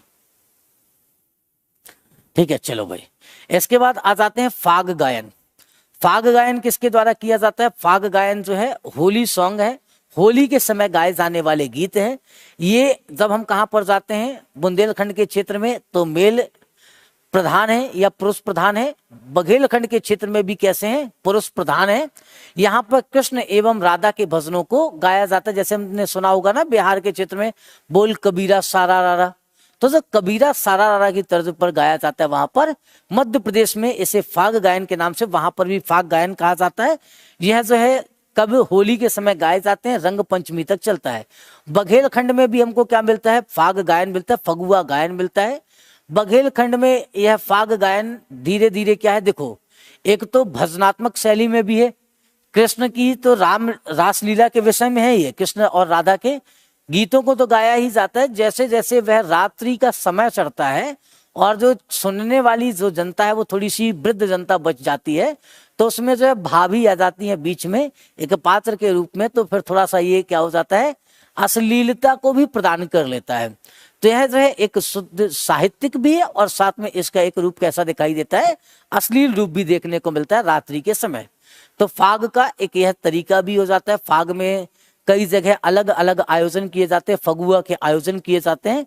तो फाग गायन हमारे पास कहाँ पर है, बुंदेलखंड में भी है, बघेलखंड में भी है, मालवा के क्षेत्र में भी इसकी थोड़ी बहुत हमको झलक देखने को मिल जाती है। अगला चलते हैं साथियों, हमारे पास है बैरायट गायन।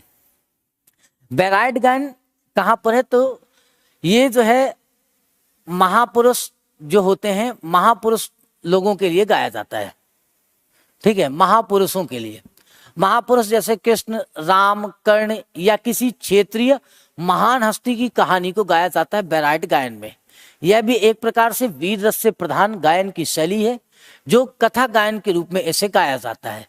यह किस रूप में गाई जाती है, कथा के रूप में कर्ण की कथा को बता दिया जाता है, या मान करके चलते हैं क्षेत्रीय हस्ती हो गई जैसे आला उदल हो गए, उनकी कहानियों को बता दिया गया, या कृष्ण की कहानी को बता दिया कि कृष्ण जो है संदेशा लेकर के जाते हैं कहां पर, कौरवों के पास, पांडवों का संदेशा लेकर के जाते हैं। जब पांडव जो है अपना 12 वर्षों का वनवास खत्म करके लौट करके आते हैं, तो उसके बाद जो है जब उनका वनवास समाप्त हो जाता है तो भगवान श्री कृष्ण पहुंचते हैं कौरवों के पास पांडवों का संदेशा लेकर के, और पांडवों के पास जाते हैं। वो युद्ध को बचाना चाहते हैं कि आगे चल करके युद्ध ना हो, भाई भाई आपस में लड़े नहीं, आगे चल करके समाज कहेगा कि दो भाई देखो आपस में लड़ गए। रश्मि रथी में रामधारी सिंह दिनकर जी इस बात को कहते भी हैं कि भगवान जो है जब संदेशा लेकर के आते हैं तो वहां पर एक लाइन कहते हैं कि बरसों तक वन में घूम घूम बाधा विघ्नों को चूम चूम पांडव आए कुछ और निखर। वर्षों तक वन में घूम घूम बाधा विघ्नों को चूम चूम पांडव आए कुछ और निखर। सौभाग्य न सब दिन सोता है देखो आगे क्या होता है। सौभाग्य न सब दिन सोता है देखो आगे क्या होता है। तो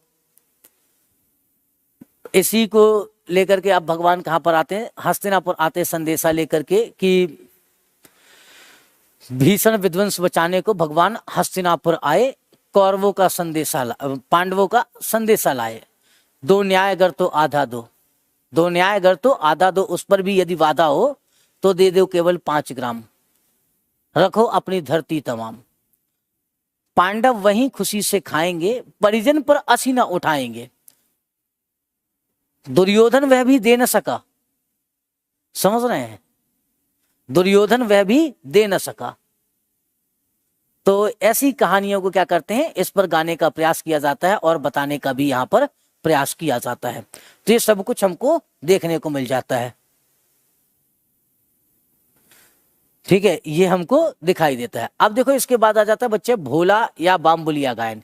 यह भी गायन की बहुत शानदार शैली है, प्रश्न उत्तर रूप में होती है। एक तरफ से जो है प्रश्न किए जाते हैं और गायन में क्या किया जाता है, प्रश्न किया जाता है, दूसरी तरफ से क्या आते हैं, उत्तर आते हैं। फिर यहाँ से एक प्रश्न होता है, वहां से एक उत्तर आता है। मतलब एक तरफ से तुम गुलाब का फूल मारो और वहां से बतासे पड़ जाए शादी में, ऐसा कुछ है। इसे कब गाया जाता है, तो बसंत पंचमी से लेकर के मकर संक्रांति के समय इसे गाया जाता है। इसकी शैली कौन सी है ये जरूर ध्यान रखिएगा। जहां पर मैं किसी गायन की शैली बताता हूं उस शैली को नोट करके रखना है। इसे कहा जाता है क्वेश्चन आंसर शैली या प्रश्नोत्तरीय शैली में गाया जाता है।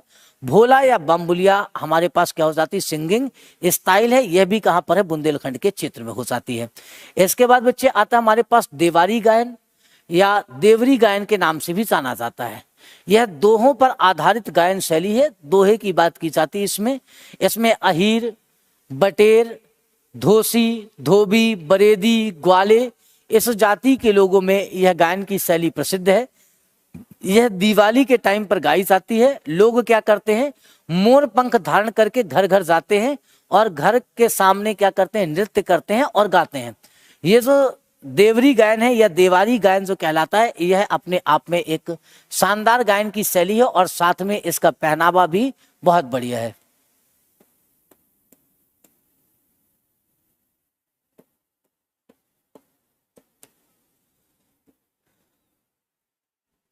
देवरी गायन या देवारी गायन कहा जाता है। ये मोर के क्या करते हैं, पंख धारण कर लेते हैं। ये देखो ये हो जाता है प्रश्नोत्तरी शैली में, देखेंगे देवारी गायन है और साथ में जो है देसी दिवारी, मोनियों का नाच साथ में। ये कैसा होता है, डांस भी होता है। दोनों देखिए मोर पंख धारण करते हुए दिखाई देंगे।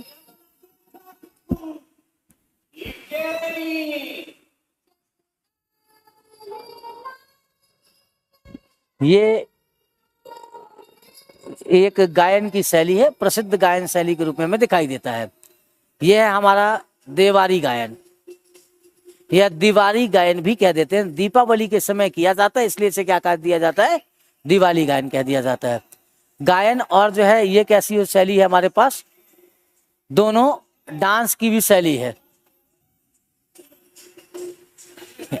ये गायन की शैली हमको दिखाई देती है मध्य प्रदेश के क्षेत्र में और नृत्य शैली भी दिखाई देगी बुंदेलखंड के क्षेत्र में। यह हमारे पास क्या है, गायन और नृत्य की शैली के रूप में से क्या कहते हैं, देवरी गायन कहा जाता है। जवाबी देसी देवरी है।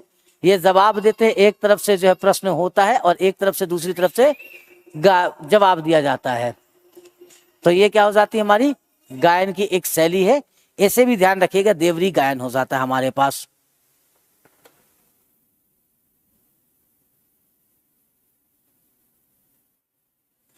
कोई बात नहीं बेटा, जैसे इनबॉक्स में लगे रहना उसे कोई दिक्कत नहीं है। और उन्हें कमेंट बॉक्स में लगे रहने दो, जिन्हें पढ़ना होता है उसे पढ़ने दीजिए। मेरा काम है, मैं एक टॉपिक पढ़ाता हूँ और एक टॉपिक को पूरा करता हूँ। चलिए चलते हैं, अगला हो जाता है हमारे पास जयदेव का पुबारा। ये कहाँ पर? चैत्र एवं क्वार मास में गाया जाता है। यह भी कैसा है? भक्ति गायन के रूप में जाना जाता है, भक्ति गीत के रूप में हम इसे जानते हैं। तो ये क्या कहला जाता है? हमारा जयदेव का पुबारा कहा जाता है। नेक्स्ट चलते हैं बच्चों, अगला आ जाते हैं हमारे पास बघेलखंड। और बघेलखंड में है सबसे पहला जो है बसदेवा गायन। ये बसदेवा गायन का जो गायन करने वाले लोग हैं इसे कहा जाता है हरबोले। वैसे आप लोगों ने सुना होगा, सुभद्रा कुमारी चौहान जी की कविता सुनी होगी, और उसमें उन्होंने जब रानी लक्ष्मीबाई सुना होगा, उसमें कहती है ना, बुंदेले हर बोलो सबके मुंह सुनी कहानी थी, खूब लड़ी मर्दानी वह तो झांसी वाली रानी थी। तो जो हरबोले हैं, हरबोले जाति के लोगों के द्वारा इस गायन को गाया जाता है बसदेवा गायन। यह मध्य प्रदेश के बघेल खंड के क्षेत्र में प्रसिद्ध गायन की एक शैली है, जिसमें राम भगवान की कथा, कर्ण की कथा, श्रवण कुमार की कथा आदि का गायन किया जाता है। ये इसके गायन को क्या कहा जाता है? श्रवण गायन के नाम से जाना जाता है इसे, तो श्रवण गायन भी कहा जाता है। इसमें पीला वस्त्र धारण कर भगवान कृष्ण की मूर्ति को सर पे रख करके क्या किया जाता है? गायन किया जाता है। तो मुख्य रूप से यह भजन के रूप में दिखाई देता है, जिसमें भगवान श्री कृष्ण की भक्ति को किए जाने का यहाँ पर क्या की जाती है? कोशिश की जाती है, किया जाता है। तो भगवान श्री कृष्ण की भक्ति से संबंधित यह गायन का शैली हो जाती है, जिसे हम क्या कहते हैं? बघेलखंड के क्षेत्र में बसदेवा गायन के नाम से जानते हैं। ठीक है, बसदेवा गायन के नाम से जानते हैं।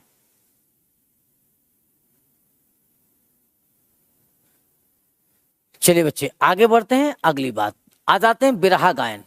बिरहा कैसा गायन की शैली है? तो यह श्रृंगार रस प्रधान एक गायन की शैली है। श्रृंगार रस प्रधान हमारी क्या हो जाती? गायन की शैली है। ऐसे भी किस रूप में गाया जाता है? क्वेश्चन आंसर फॉर्म में, प्रश्नोत्तरीय शैली में गाए जाने वाली है एक शैली है। और इसे कौन गाते हैं? आहिर जाति के लोग गाते हैं। प्रमुख रूप से जब गाय भैंस या बैल चराने जाते हैं जंगल में, तो वहां पर जब मनोरंजन का कोई साधन नहीं होता, तो वहां पर क्या किया जाता है? बिरहा गायन किया जाता है। बिरहा मेरी व्यक्तिगत रूप से गायन की सबसे पसंदीदा शैली है। बघेलखंड के क्षेत्र से बिलोंग करने के कारण मुझे भी बिरहा गायन काफी ज्यादा पसंद है। ये बात अलग है कि मैं गा नहीं पाता, मुझे कोई बिरहा याद नहीं है, लेकिन बिरहा जब मैं छोटा था और रीवा में रहा करता था, तो हम लोगों ने सुना भी है और सुनता था, मुझे बहुत मजा आता था बिरहा गायन। तो बिरहा गायन एक गायन की शैली है। ये बहुत शानदार तरीके से जब जंगल में बकरियां लेकर के जाते हैं, तो वहां पर इसे गाया जाता था और इसे गाए जाने की हमारे यहाँ क्या थी? प्रथा है। तो यहाँ पर क्या हो जाता है? ये हो जाता है हमारे यहाँ पर बिरहा गायन है। और इसी में एक गायन की जो दूसरी शैली है, इसे कहा जाता है विदेशिया गायन। ठीक है, गायन की शैली है विदेशिया गायन। ये तेली, कोटवार, गडरिया जाति के लोगों द्वारा गाया जाता है। और यह कब गाया जाता है? रात के समय सुनसान जगह पर गाया जाता है। मान लेते हैं कोई व्यक्ति है, जैसे कोटवार गांव की सुरक्षा करता है, गडरिया लोग हो गए, तेली लोग हो गए, ये जब गांव के बाहर हैं और मान लेते हैं खेत बस रहे हैं, खेत में है, और खेत में इनको क्या होता है? अपनी पत्नी की याद आ गई। और जब पत्नी की याद आई या किसी प्रेमिका की याद आ गई कि यार वो कल मेरे साथ बकरी चराने गई थी, अब वो बकरी चराने गई थी, तो ये क्या करेंगे? गाना गाएंगे। गायन की एक शैली होगी। जैसे मान लेते हैं आंखों ही आंखों में इशारा हो गया, बैठे बैठे जीने का सहारा हो गया। इस तरीके को कुछ गायन अगर गाने गा दिए जाएं, तो यह गायन शैली क्या कहलाती है? विदेशिया गायन कहलाती है। जैसे गायन हम कह सकते हैं, मेरे पिया गए रंगून किया है वहां से टेलीफोन, तुम्हारी याद सताती है। तो यहाँ पर भी क्या है? यहाँ पर याद को संगीत के माध्यम से बताने का प्रयास किया जाता है। ये अपनी याद को किस तरह से दिखाया जाए। विदेश गया हुआ है कोई व्यक्ति, मतलब वो कहां पर गया हुआ? विदेश गया है। विदेशिया का मतलब क्या होता है? विदेशिया कह दिया जाता है बघेलखंड के क्षेत्र में। मान लेते हैं कोई व्यक्ति कहीं पर कमाने चला गया, तो उसे क्या कहते हैं? विदेशिया कह देते हैं कि विदेश चला गया था। तो विदेश चला गया, तो उसके प्यार में गाए जाने वाले गीत को, उसकी याद में गाए जाने वाले गीत को क्या कहा जाता है? विदेशिया गायन कहा जाता है। अभी हम लोग सुन लेते हैं, नवाजुद्दीन सिद्दीकी ने भी गाया था, मतलब अभिनय किया था उस पिक्चर में। एक पिक्चर का मैं गाना सुन रहा था, क्या था वो? मेरा यार हंस रहा है बारिश की जाए। ऐसे गाने जो है इसमें गाए जाते हैं। यह मुख्य रूप से हमारा क्या हो जाता है? मिलन या प्रेम गीत पर संबंधित है। यह कैसा हो जाता है, हमारा प्रेम का गीत है, जिसे हम किस नाम से जानते हैं, विदेशिया गीत के नाम से जानते हैं। यह लव सॉन्ग के रूप में जाना जाता है। अगला चलते हैं बच्चे, अब हम जाते हैं, हम लोक नृत्य की बात करेंगे। मध्य प्रदेश के क्षेत्र के प्रमुख लोक नृत्य। लोक गायन की बात हमारी कंप्लीट हो गई। अब लोक गायन के बाद हम कहां पर आ जाते हैं, लोक नृत्य पर आ जाते हैं, इसकी बात कर लेते हैं। हाँ, सुनसान जगह पर, क्योंकि रात के अंधेरे में कोई साथ में थोड़ी मिलेगा, तो सुनसान जगह पर है।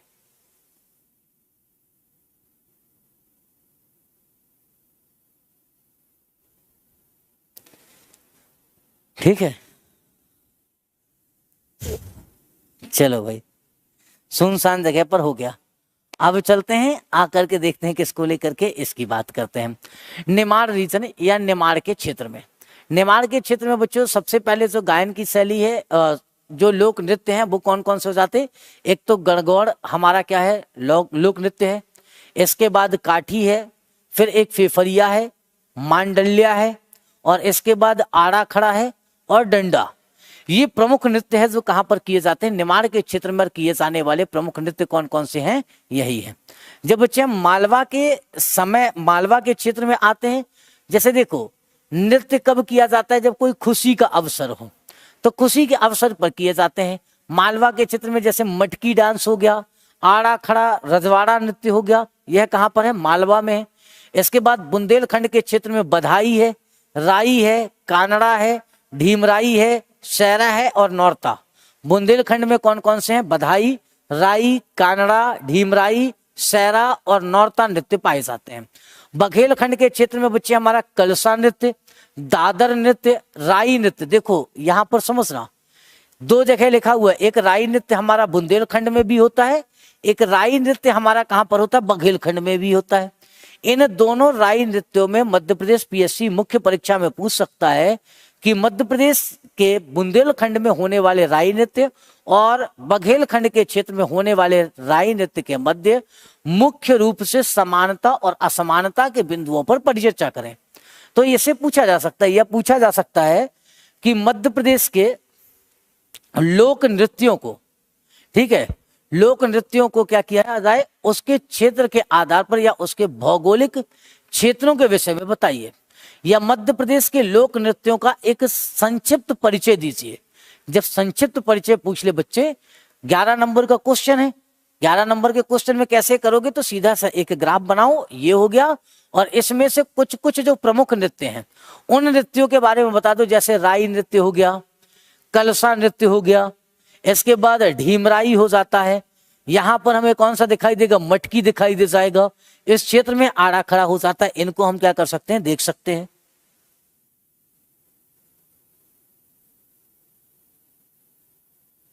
हाँ, आ जाए तुम्हारे ग्वालियर भी, बताओ क्या करने है।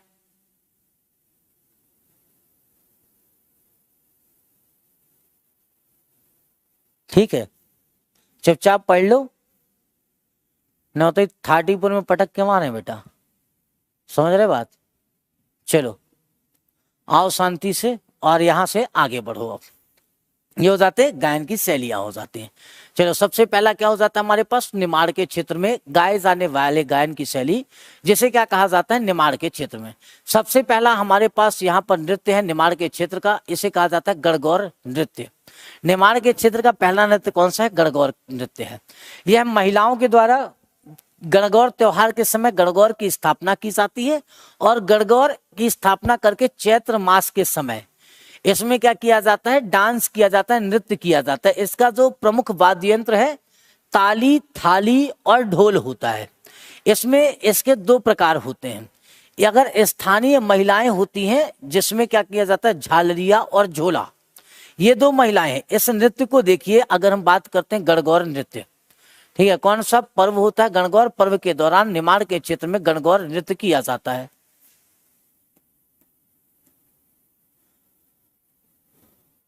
गणगौर सॉन्ग कर दिया मैंने, ओके कोई बात नहीं है, एक बार कर लेंगे इसको अपना, हम क्या करेंगे, इसको सही कर लेंगे, क्योंकि नृत्य भी है और वैसे गायन भी दिखाई दे जाता है। यहां पर देखते बच्चे हम किसकी बात करेंगे, डांस की बात कर लेते हैं। ये रहा हमारा गणगौर डांस है, गणगौर डांस नवरात्रि के समय पर ये हमको दिखाई दे जाता है, मध्य प्रदेश में दिखाई देगा, निमाड़ के मैदान पर देखने को मिल जाता है। ठीक है, तो निमाड़ के मैदान पर हमको क्या दिखाई दे जाता है, ये हो जाएगा हमारा गणगौर। वैसे ये गणगौर की मूर्ति स्थापित करके ये हमारे पास क्या है, गणगौर है।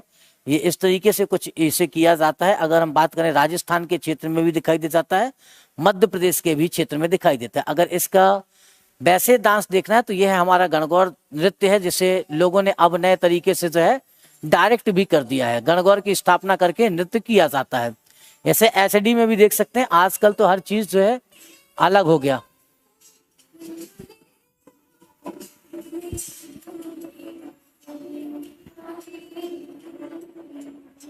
यह है गणगौर नृत्य।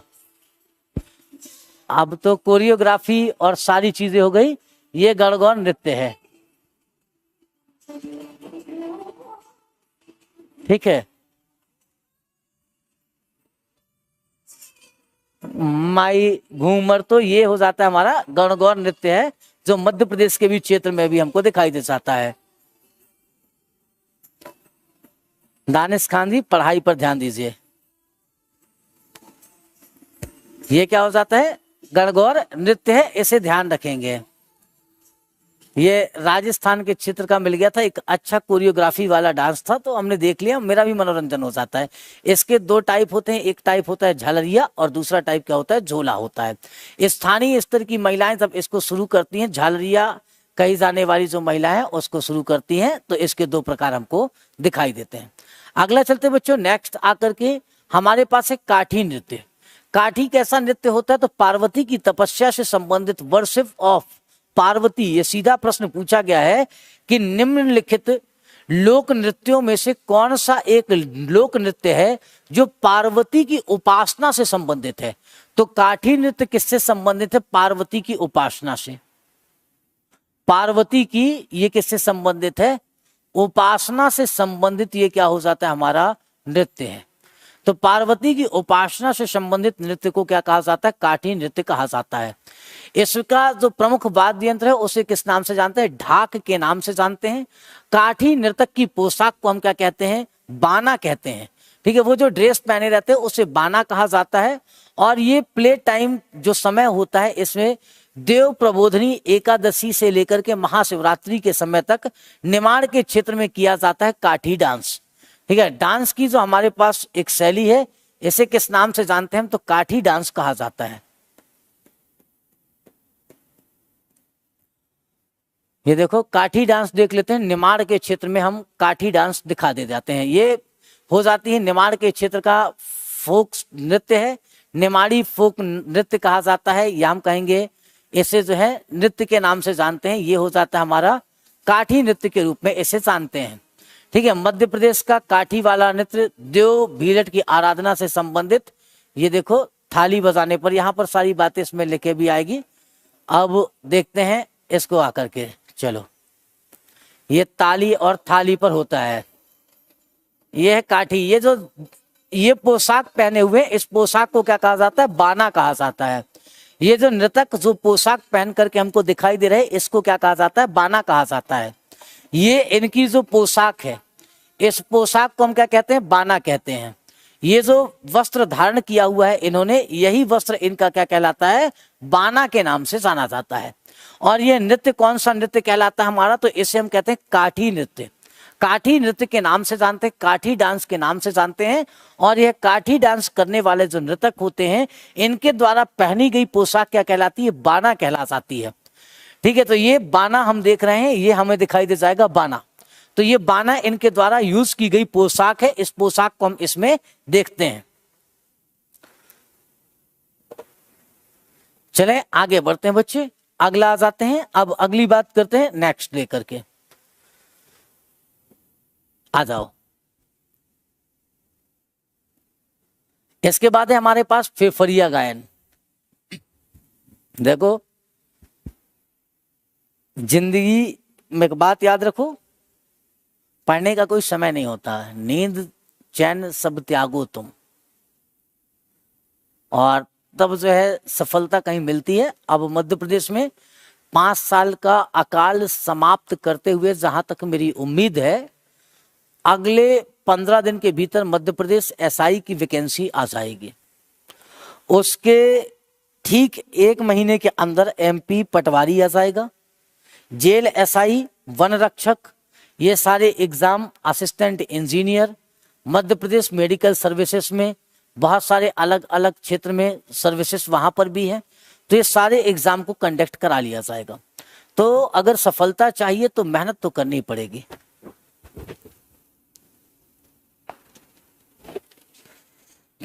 मैं हमेशा एक बात कहता हूं, राहें जहां तक जाएंगी राहगीर वहां तक जाएगा। राहें जहां तक जाएंगी राहगीर वहां तक जाएगा। तुम दरिया से पूछ रहे हो ये नीर कहां तक जाएगा? उठा धनुष, लगा निशाना अपनी मंजिल का। उठा धनुष, लगा निशाना अपनी मंजिल का। बाद में देखा जाएगा यह तीर कहां तक जाएगा। तो बस धनुष उठाओ, निशाना लगा दो, पढ़ाई चालू कर दो कलम उठा करके। बाद में सोचना क्या रिजल्ट आएगा। पढ़ते रहो बस, और पढ़ते हुए आगे चले जाओ। चलिए, फेफरिया हमारे पास क्या हो जाता है? नृत्य हो जाता है। यह भी कैसा नृत्य है? समूह या ग्रुप डांस है। ये कब किया जाता है? महिला और पुरुष दोनों के द्वारा किया जाता है।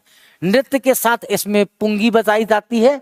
और यह गायन शैली कब की जाती है? यह गायन शैली बच्ची हो जाती है हमारी विवाह के समय की जाने वाली गायन की शैली है, जिसे हम क्या कहते हैं? फेफरिया गायन के नाम से जानते हैं। यह भी हमारे निमाड़ क्षेत्र में है। अगला चलते हैं बच्चे, मांडल्या। मांडल्या ये जो है महिला प्रधान डांस है। इसका प्रमुख वाद्य यंत्र क्या हो जाता है? तो ढोल है। और यह एक प्रकार का समूह नृत्य है। पुरुष द्वारा ढोल बजाया जाता है और चारों तरफ महिलाएं क्या करती है? इसमें नृत्य करती है। इस नृत्य को हम मांडल्या नृत्य के नाम से जानते हैं। मध्य प्रदेश के निमाड़ क्षेत्र में यह फेमस है, मांडल्या डांस।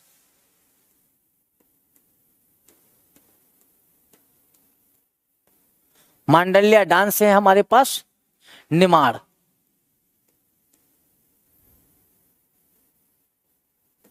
एमपी। नुमार हो गया, निमाड़ होना चाहिए था। देखो, फिर तो बहुत सारे डांस दिखा दूंगा। अभी तो बैगा का परधौनी नृत्य भी दिखाऊंगा।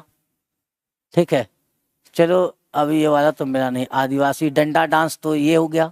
डंडा डांस तो हम पढ़ ही आए हैं, तो यह अगला डांस होगा मेरे हिसाब से। चलो, वो नहीं मिला। गणगौर लोक नृत्य, ये मांडल्या के नाम से हमारे यहाँ जाना जाता है। अगले लोक नृत्य की बात करते हैं, आड़ा खड़ा। जन्म, विवाह और मुंडन के समय किया जाता है। एक प्रकार से हम कह सकते हैं पंजाबी भांगड़े की तरह है। और आड़ा खड़ा नृत्य जो है प्रमुख वाद्य यंत्र इसका ढोलक होता है। इसके बाद डंडा नृत्य है, चैत मास में किया जाता है। किसके द्वारा? किसानों के द्वारा किए जाने वाला नृत्य है। इसका वाद्य यंत्र होता है ढोलक और थपकी। और इसमें डंडा हाथ में लेकर के डांस करते हैं, इसलिए इसे क्या कहा जाता है? डंडा नृत्य कहा जाता है। आड़ा खड़ा डंडा कहां पर होता है? तो आड़ा खड़ा और डंडा दोनों निमाड़ में होता है। आड़ा खड़ा अगर रजवाड़ी डांस पूछा जाए तो हमको कहां पर जाना है? मालवा में जाना है। कहां पर चले जाएंगे? फिर मालवा में चले जाएंगे। तो मालवा में आ जाते हैं। पहला डांस होता है मटकी नृत्य। तो मालवा के पहले नृत्य मटकी को समझने का प्रयास करते हैं कि जो मटकी नृत्य है एक्चुअल में होता कैसे है। मटकी डांस हो गया हमारा। ये जो मटकी डांस है एमपी मध्य प्रदेश में हम देखेंगे मटकी डांस है। ये मटकी डांस हमको दिखाई दे जाएगा मालवा के क्षेत्र में, एमपी में मालवा का क्षेत्र है और मालवा में मटकी डांस हमको देखने को मिलता है। यही क्या हो जाता है? मटकी डांस है मालवा का। ठीक है, मालवा के मटकी डांस की एक झलकी देख लीजिए। मटकी सर में रख करके इस पे बैलेंस बनाने का प्रयास किया जाता है। इसे कहा जाता है, मालवा का प्रसिद्ध लोक नृत्य जो है मटकी नृत्य कहा जाता है। ठीक है, मालवा का प्रमुख लोक नृत्य है जिसे हम मटकी नृत्य के नाम से जानते हैं। मटकी पर बैलेंस बनाया जाता है।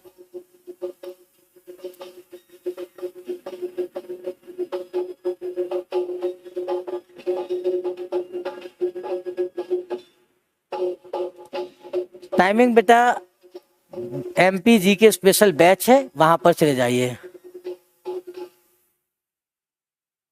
ठीक है, ये हो जाता है कौन सा? आड़ा खड़ा। मटकी हमारे पास क्या हो गया? हमारे पास हो गया सबसे पहला हम क्या देख लिए? मटकी नृत्य देख लिए। महिला प्रधान नृत्य है। कब किया जाता है? विवाह एवं सगाई के अवसर पर किया जाता है। ढोलक की ताल पर किया जाने वाला यह नृत्य है। स्थानीय स्तर पर झेला कहलाने वाली क्या करती हैं, जो महिलाएं होती हैं इस नृत्य को अकेले ही स्टार्ट करती हैं। बाद में धीरे धीरे देखते देखते क्या होता है, इसमें बाकी की महिलाएं शामिल होती चली जाती हैं, घर की महिलाएं, और उसके बाद यह नृत्य जो है अपनी पराकाष्ठा पर पहुंच जाता है। और नृत्य को गति देने का काम कौन करता है, नृत्य को गति देने का काम करता है ढोलक। और ढोलक की ताल जितनी तेजी के साथ बढ़ती जाती है, नृत्य भी उतनी ही गति को पकड़ता चला जाता है। इसमें सर में मटकी रख करके क्या किया जाता है, बैलेंस किया जाता है। तो ये ढोलक की ताल पर किया जाने वाला नृत्य है। मटकी होने के कारण इसे किस नाम से जाना जाता है, मटकी नृत्य के नाम से भी जाना जाता है। अगला बच्चे चलते हैं, मटकी के बाद हो जाता है आड़ा खड़ा रजवाड़ी डांस। देखो यहाँ पर एक डांस नहीं देखा हमने, आड़ा खड़ा रजवाड़ी डांस, वह भी कहाँ का है, हमारा मालवा क्षेत्र का आड़ा खड़ा रजवाड़ी डांस के नाम से भी जानते हैं। इसके बाद आ जाते हैं बधाई डांस। बधाई डांस कहाँ का है, तो बुंदेलखंड का एक नृत्य है, जिसे हम लोग क्या कहते हैं, बधाई के नाम से जानते हैं, बुंदेलखंड का नृत्य है। कब किया जाता है, तो यह जन्म और विवाह के समय, या मुंडन संस्कार हो गया, या तो सगाई का समय हो गया, ऐसे समय पर किया जाने वाला यह नृत्य करने की एक परंपरा है, जिसे हम किस नाम से जानते हैं, जिसे हम यहाँ पर देखते हैं बधाई नृत्य के रूप में। बधाई एक गाना गाने की भी पद्धति है, बधाई सिंगिंग स्टाइल भी है, और बधाई नृत्य स्टाइल भी है। यह जन्म विवाह या सगाई के अवसर पर, बच्चे के बर्थडे के अवसर पर गाया जाने वाला या किया जाने वाला नृत्य कहलाता है। इसे महिला और पुरुष दोनों के दोनों कर सकते हैं, तो महिला और पुरुष दोनों के द्वारा इसे किया जाता है। इसका प्रसिद्ध जो वाद्य यंत्र है उसमें ढपला, और ढपला के साथ साथ मृदंग का इस्तेमाल करके इस नृत्य को किया जाता है। इसे जो है संगीतबद्ध किया गया है। अगला चलते हैं बच्चे, नेक्स्ट आता है हमारे पास राई नृत्य, मध्य प्रदेश का राजकीय नृत्य। और राई सबसे ज्यादा बार मध्य प्रदेश प्रीलिम्स, अलग अलग एग्जाम, सब जगह यहाँ से हमारे पास प्रश्न आए हैं। तो इन सभी प्रश्नों को हमको देखते हुए आगे बढ़ चलना है। चैनल पर नहीं बेटा, कैरियरवेल एप्लीकेशन डाउनलोड कीजिए। कैरियरवेल ऐप पर एमपीजी के स्पेशल बैच मिलेगा आपको। ठीक है, कहाँ पर जाना है, कैरियरवेल प्ले स्टोर से जो है एप्लीकेशन डाउनलोड कीजिए, वहां पर जाएंगे तो आपको एमपीजी के स्पेशल बैच मिल जाएगा। वो किस में मिल जाएगा, स्टेट एग्जाम्स की कैटेगरी में जाएंगे तो स्टेट एग्जाम की कैटेगरी में आपको वहां पर क्या मिल जाता है, जब जाएंगे स्टेट एग्जाम की कैटेगरी, स्टेट एग्जाम की कैटेगरी में एमपीजी के स्पेशल बैच मिलेगा। और साथ में क्या मिल जाएगा, एमपीएसआई और एमपी पटवारी के बैच भी मिलेंगे। इन दोनों बैचों के साथ जो भी बैच है आप उसके साथ अपने आप को क्या कर सकते हैं, जोड़ सकते हैं, और मेरे साथ रोज सुबह जुड़ सकते हैं। सुबह 8 बजे से क्लास रहती है उसमें, तो वहां से भी आप चल सकते हैं। अब देखो यहाँ पर बच्चे देखना, स्टेट डांस है, स्टेट डांस ऑफ एमपी मध्य। और हाँ, लेकिन पढ़ने से पहले अभी बता देता हूँ, जिस बच्चे के पास संयम हो वही जो है बैच को परचेस करे और पढ़े। क्योंकि जब मैं एमपीजी के पढ़ाना चालू करता हूं तो ये नहीं कि मैं 30 क्लास में पढ़ा के खत्म कर दूंगा। मेरी क्लास बच्चे चलती है 80 से 85 क्लास चलेगी। 80 to 85, 90 हो जाए, 100 हो जाए तो वो कम होगा, मैं पहले बता देता हूं। तो जिस बच्चे पे इतना धैर्य हो, और इतनी क्लासेस 1.5 घंटे की होंगी, सभी क्लास कितनी होंगी, 1.5 घंटे की होंगी, 80-85 क्लास। तो मान करके चलना, जिस बच्चे पे इतना धैर्य होगा वही बच्चा उस बैच के साथ जुड़े, बाकी मत जुड़िएगा, बिल्कुल भी जुड़ने का प्रयास भी मत करिएगा। अगर इतना समय दे सकते हो तभी मेरे पास जुड़ना, मेरे साथ जुड़ना, तभी मैं आप सभी को पढ़ा पाऊंगा, नहीं तो अन्यथा जुड़ने की आवश्यकता नहीं है किसी भी हाल में। चलो, state dance of MP, Madhya Pradesh का राजकीय नृत्य कौन सा है, मध्य प्रदेश का राजकीय नृत्य कौन सा है, तो हम कहेंगे राई नृत्य जो है मध्य प्रदेश का राजकीय नृत्य है। इसका प्रमुख वाद्य यंत्र क्या होता है, मृदंग होता है।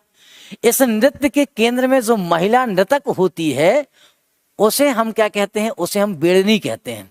और इसके विश्राम के समय बच्चे एक व्यक्ति है, जैसे के द्वारा क्या किया जाता है, स्वांग प्ले किया जाता है या हंसी मजाक का काम किया जाता है। ठीक है, वो व्यक्ति आएगा और व्यक्ति क्या करता है, विश्राम का समय जो ब्रेक टाइम होता है उस समय हंसी और मजाक करता है, जिससे हम क्या कहते हैं, स्वांग कहते हैं। ठीक है, इस नृत्य के केंद्र में क्या होती है, एक महिला होती है। इस महिला को क्या कहा जाता है, बेड़नी। एक तो ये वाला प्रश्न है, और दूसरा विश्राम काल में क्या होता है, हमारा स्वांग प्ले किया जाता है। मध्य प्रदेश के किस क्षेत्र का राई नृत्य मध्य प्रदेश का राजकीय नृत्य है, तो बुंदेलखंड का राई नृत्य क्या कहलाता है, हमारा राजकीय नृत्य है। यहां पर देखो, अगर हम आकर के बात करते हैं बुंदेलखंड के राई नृत्य को लेकर के, राई डांस, यह रहा बुंदेलखंड के क्षेत्र का।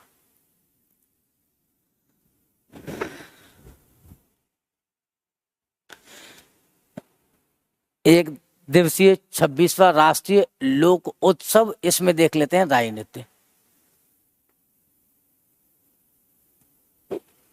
चलिए इसका मजा लीजिएगा।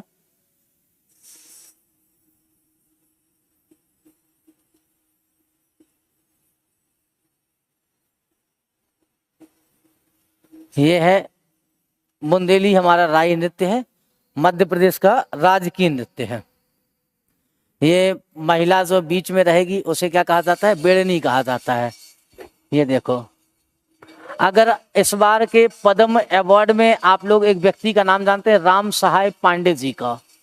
राम सहाय पांडे जी को राई नृत्य को जो है संगीतबद्ध करने के लिए क्या दिया गया है, इस बार प्रदान किया गया है, पद्म अवार्ड प्रदान किया गया है। तो पद्म अवार्ड से सम्मानित, पद्मा अवार्ड से सम्मानित राम सहाय पांडे, वो किसके लिए दिखाई दे जाते हैं, वह हमको जाने जाते हैं राई नृत्य को जो है किसके रूप में, तो उन्होंने प्रसिद्ध बनाया है राई डांस को जो है किस तरीके से, तो ध्यान रखेंगे राई नृत्य को जो है उनके द्वारा क्या किया जाता है, प्रसिद्ध बनाया गया है। ठीक है, और उसे म्यूजिकल रूप दिया गया है, मतलब उसे संगीतबद्ध किया गया है। इसके लिए उन्हें क्या प्रदान किया गया, राम सहाय पांडे जी को, राम सहाय पांडे जी को इस बार का पद्म पुरस्कार भी प्रदान किया गया था। विश्राम के समय, ब्रेक के समय मान लो हंसी मजाक करता है और हंसी मजाक किया जाता है, उसे क्या कहा जाता है, उसे कहा जाता है बच्चे स्वांग, मतलब हंसाने और गुदगुदाने का। दर्शक जिससे भग ना जाए, थोड़ा सा संग, ये क्या होता है, बड़ा सा प्रोग्राम चलता है राई नृत्य का, तो उसमें होता है। और इस केंद्र में इसके कौन होती है, एक महिला होती है जिसे हम बेड़नी के नाम से जानते हैं। तो हमें कौन दिखाई दे जाता है, बेड़नी के रूप में एक महिला देखने को मिलेगी, जिसे हम क्या कहते हैं, बेड़नी के नाम से जानते हैं। चलते साथियों अगली बात पर आकर के देखते हैं कानड़ा नृत्य। कानड़ा नृत्य किसके द्वारा किया जाता है, तो ढीमर समाज के लोगों के द्वारा किया जाता है। और ढीमर समाज के लोगों के द्वारा किया जाने वाला नृत्य क्या करता है, कहलाता है कानड़ा नृत्य कहलाता है। यह किससे स्टार्ट होता है, गुरु वंदना से स्टार्ट होता है। इसके बाद गजानन भगवान की क्या हो जाती है, कथा गाई जाती है, और इसमें सारंगी, ढोलक और लोटा। कानड़ा अगर बच्चे हम बेसिकली बात करते हैं तो यह जो है एक शास्त्रीय संगीत का भी रूप धारण करता है, क्योंकि इस पे भी किसका ध्यान रखा जाता है, विशेष तौर से पदचाल का। कानड़ा डांस,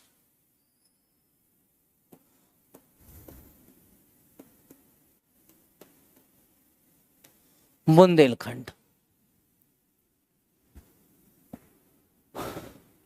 बधाई लोक नृत्य तो ये देख ही लिया, शादी विवाह उत्सव पर। राई डांस हो गया, विदाई, बधाई डांस है ये तो।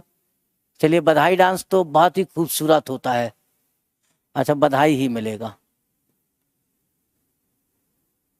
राई, कानड़ा चलो यहां पर दिख नहीं रहा है, लेकिन हाँ अगर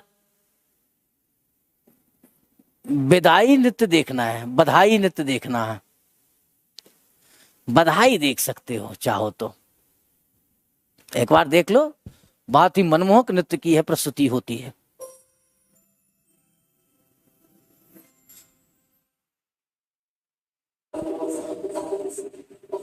ये है,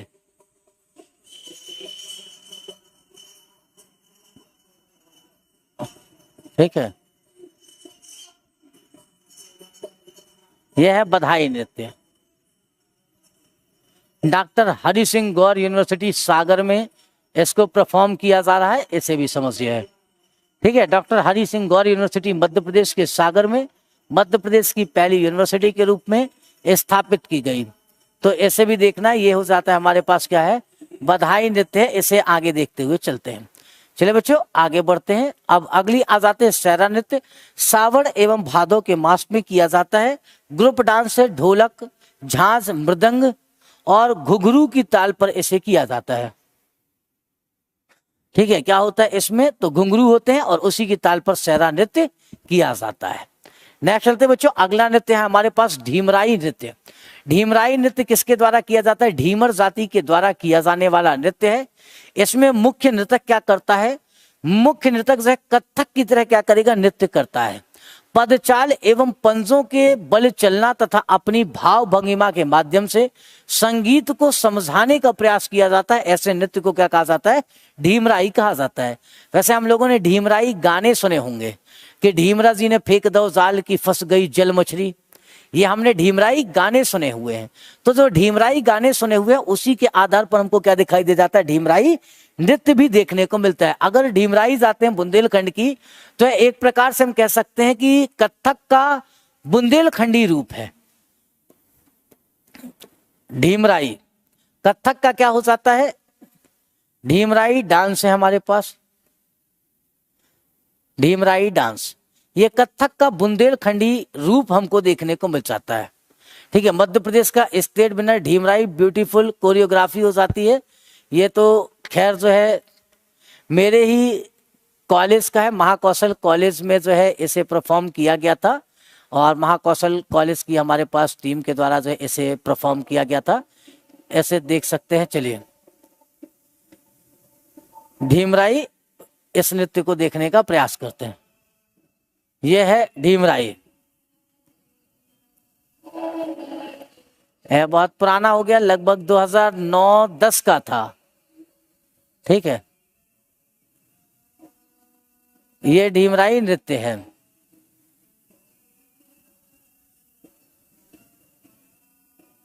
इसमें बीच में क्या होती है, एक थाली होती है, तस्तरी रखी होती है और अपने चेहरे के भाव भंगिमा के माध्यम से गाने और संगीत को समझाने का प्रयास किया जाता है। इसे क्या कहा जाता है, हमारा ढीमराई नृत्य के रूप में जाना जाता है।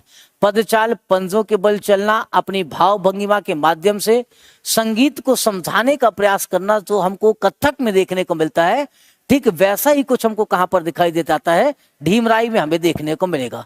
तो यह कौन सा डांस हो जाता है, हमारा ढीमराई डांस, इससे देखने को मिल जाता है। अगला चलते हैं साथियों, नेक्स्ट बात करते हैं किसको लेकर के, नौरता नृत्य। यह किस समय किया जाता है, मध्य प्रदेश में नवरात्र के समय किया जाता है। कन्याओं के द्वारा किए जाने वाला एक प्रकार का समूह नृत्य है। यह ग्रुप डांस है। इसके माध्यम से शक्ति की पूजा का नृत्य है। इसमें शक्ति की उपासना की जाती है, शक्ति की पूजा का नृत्य, जिसे हम क्या कहते हैं, नौरता कहते हैं। देन आ जाते हैं इसके बाद बघेलखंड के लोक नृत्यों की बात करते हैं। बघेलखंड में जो पहला लोक नृत्य है इसे कहा जाता है बिरहा या अहिराई के नाम से जाना जाता है। यह नृत्य एवं संगीत दोनों होता है और इसे कभी भी किया जा सकता है। अहिर जाति के लोग जब इस नृत्य को करते हैं तब इसे क्या कह दिया जाता है, अहिराई कह दिया जाता है। अगर अहिर जाति के लोगों के द्वारा किया गया तो इसे क्या कहा जाता है, अहिराई कहा जाता है। अगर इसे गाया गया तो ये क्या कहलाता है, दोहे के रूप में गाया जाता है। तो ये कैसा होता है, दोहे की तरह होता है। और अहिराई या बिरहा, बिरहा गायन की शैली है और अहिराई क्या हो जाता है, डांस करते हैं, तो इसे क्या कह दिया जाता है, अहिराई कह दिया जाता है। ठीक है, तो ये क्या हो जाएगा हमारे पास, अहिराई जो है हमारा, ये हमारे पास जो है एक प्रकार हो जाता है। चलते साथियों आगे बढ़ते हैं। केहरा नृत्य, यह स्त्री पुरुष दोनों द्वारा किया जाता है और बांसुरी की धुन में किया जाने वाला नृत्य है, जिसे हम केहरा नृत्य कहते हैं। इसके बाद दादर नृत्य, ये कोल, कहार, कोटवार जाति के द्वारा किया जाता है, स्त्री और पुरुष दोनों के द्वारा। यह दादर नृत्य बहुत गजब का डांस होता है। जब बघेलखंड के क्षेत्र में जाएंगे तो दादर नृत्य जो है किया जाता है। और दादर नृत्य किसके द्वारा किया जाता है, तो ध्यान रखेंगे प्रमुख रूप से कोलों के द्वारा किया जाने वाला जो नृत्य है यह क्या कहलाता है, दादर नृत्य कहलाता है। और दादर नृत्य अपने आप में फेमस है। दादर डांस,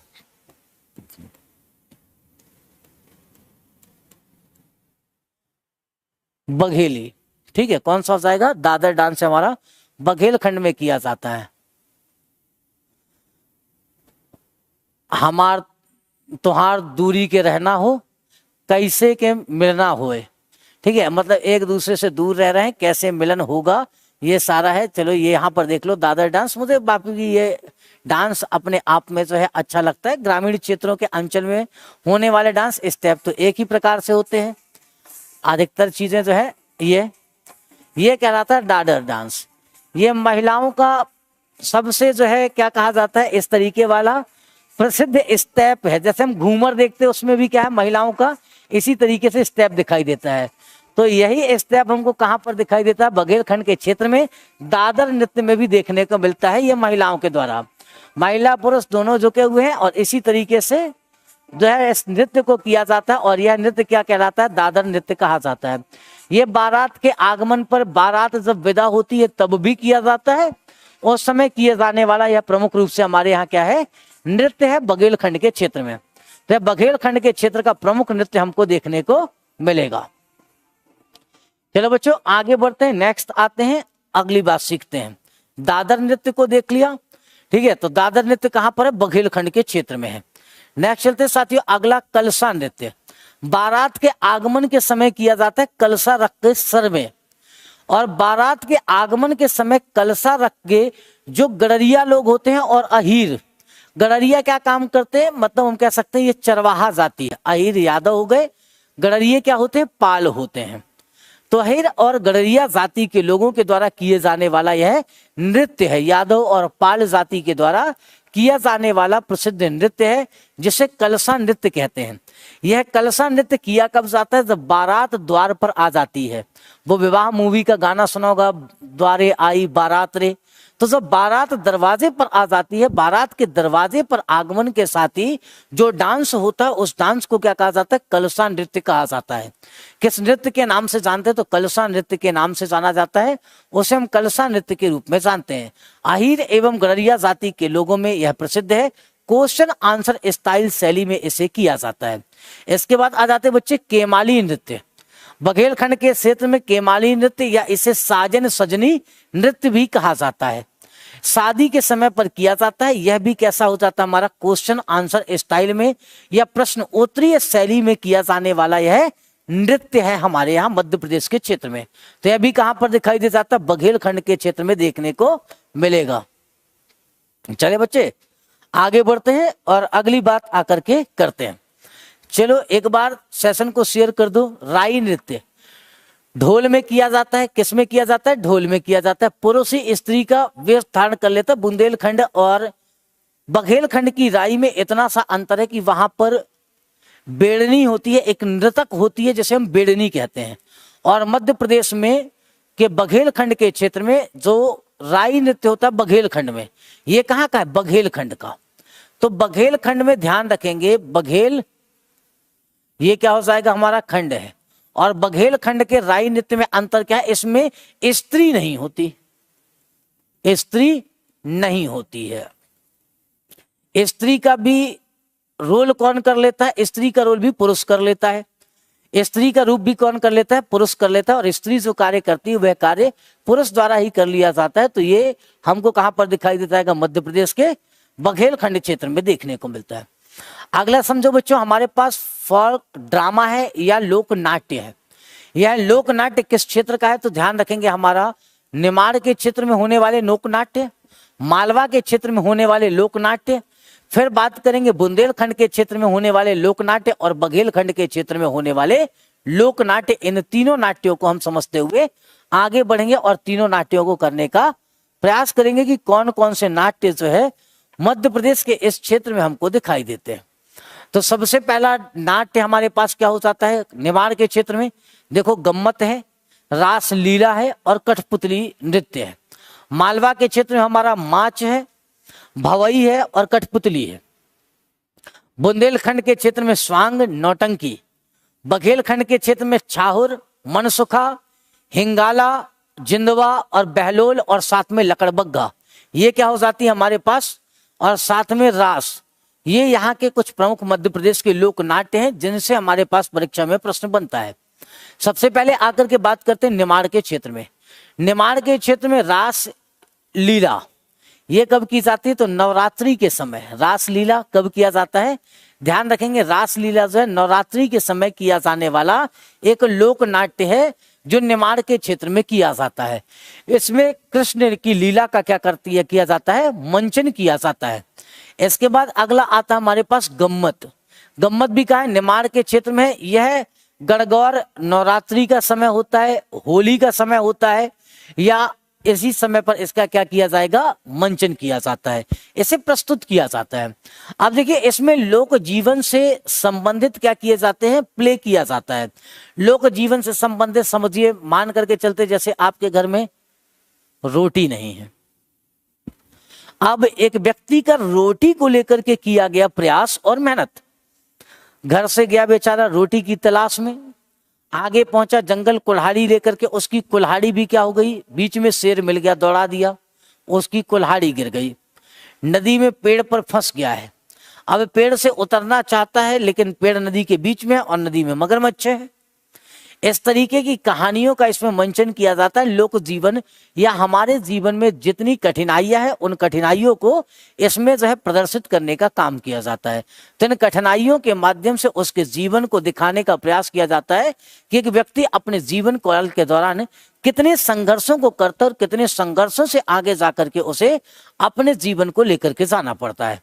तो ये क्या हो जाता है? हमारे पास गम्मत हो जाता है। इसमें मृदंग और झांझ ये प्रमुख क्या हो जाते? वाद्य यंत्र हैं। और इस नृत्य में पुरुष ही क्या करता है? स्त्री का भी भेष धारण कर लेता है। पुरुष ही क्या करता है? हमारा स्त्री का भेष धारण करता है। तो ये हो जाता है हमारे पास गम्मत। इसके बाद आते बच्चे हमारे पास हो जाता है यहां पर माच। माच कैसा है? तो माच जो है मध्य प्रदेश का राजकीय नाट्य है। मध्य प्रदेश का राजकीय नाट्य कौन सा? माच है।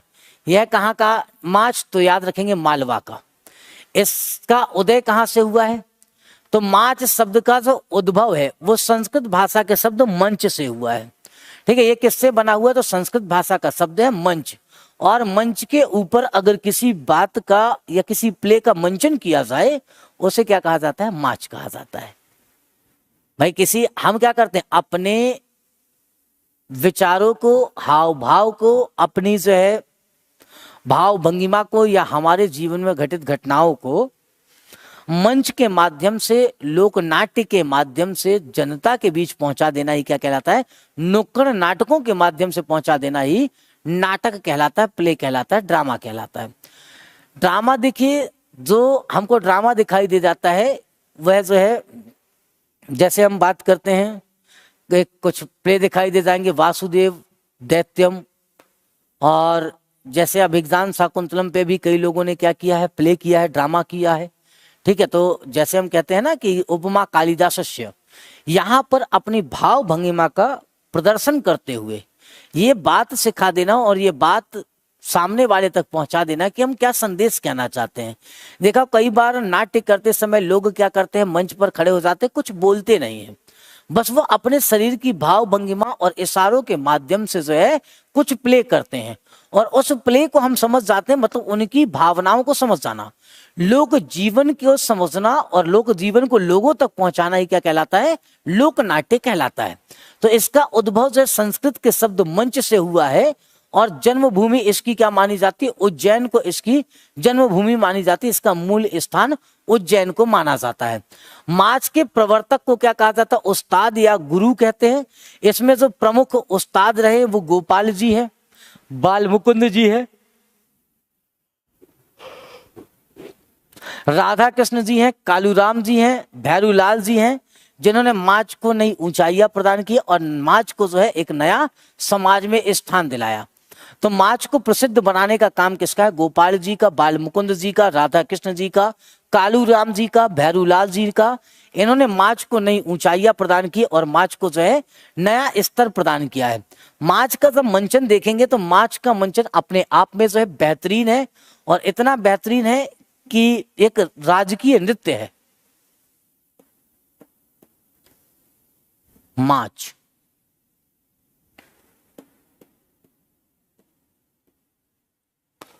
ये रहा हमारे पास हमारा माच ड्रामा है। मालवा के मंचन की परंपरा जिसे हम क्या कहते हैं? माच कहते हैं। ठीक है। राजा भर्तरी के विषय में ये हो जाता है। प्रणवीर जी का जो है मंचन, ये हमारा क्या कहलाता है, माच कहलाता है। और देखो इस तरीके से ये क्या करेंगे, मंचन करते हैं। अब इसे हमें क्या समझना है, समझना है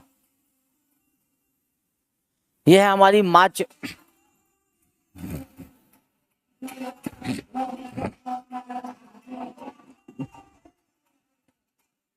देखो लोक नाट्य है, ये कलाकार अपनी भाव भंगिमा के माध्यम से क्या करेंगे, अपना जो है लोक जीवन को बताने का प्रयास करेंगे। इसे कहा जाता है माच। यह मंचन चल रहा है, तो ये माच का मंचन है। यह कलाकार हैं जो क्या करते हैं, माच को आगे बढ़ाने का काम करते हैं। ठीक है, चलो बच्चों आगे बढ़ें, आगे बढ़ते हैं। ये क्या हो जाती है, पूरी तरीके से मालवीय के क्षेत्र में जो है माच का मंचन किया जाता है। अगला चलते हैं साथियों, नेक्स्ट आकर के बात करते हैं किसकी, भवाई। भवाई क्या हो जाता है, झाबुआ एंड अलीराजपुर के क्षेत्र में फेमस है। भवाई क्या हो जाता है हमारा, यह भी जो है एक लोक नाट्य है, आदिवासी लोक नाट्य है। यह किसके द्वारा किया जाता है, पुरुषों के द्वारा किया जाने वाला नाट्य है। इसके बाद बुंदेलखंड में फेमस लोक नाट्य कौन सा है, स्वांग है। इसका प्ले टाइम, ब्रेक टाइम किस, या इसको क्या कहा जाता है, इसी के मध्य में हम जो देखते हैं ना राई डांस, राई डांस के बीच में जो हंसाने और गुदगुदाने वाला कार्यक्रम है उसे क्या कहा जाता है, स्वांग कहा जाता है। इसके बाद नौटंकी क्या होती है, ये प्रहलाद आदि की गाथा पर आधारित लोक मनोरंजन की एक कला है जिसे नौटंकी कहते हैं।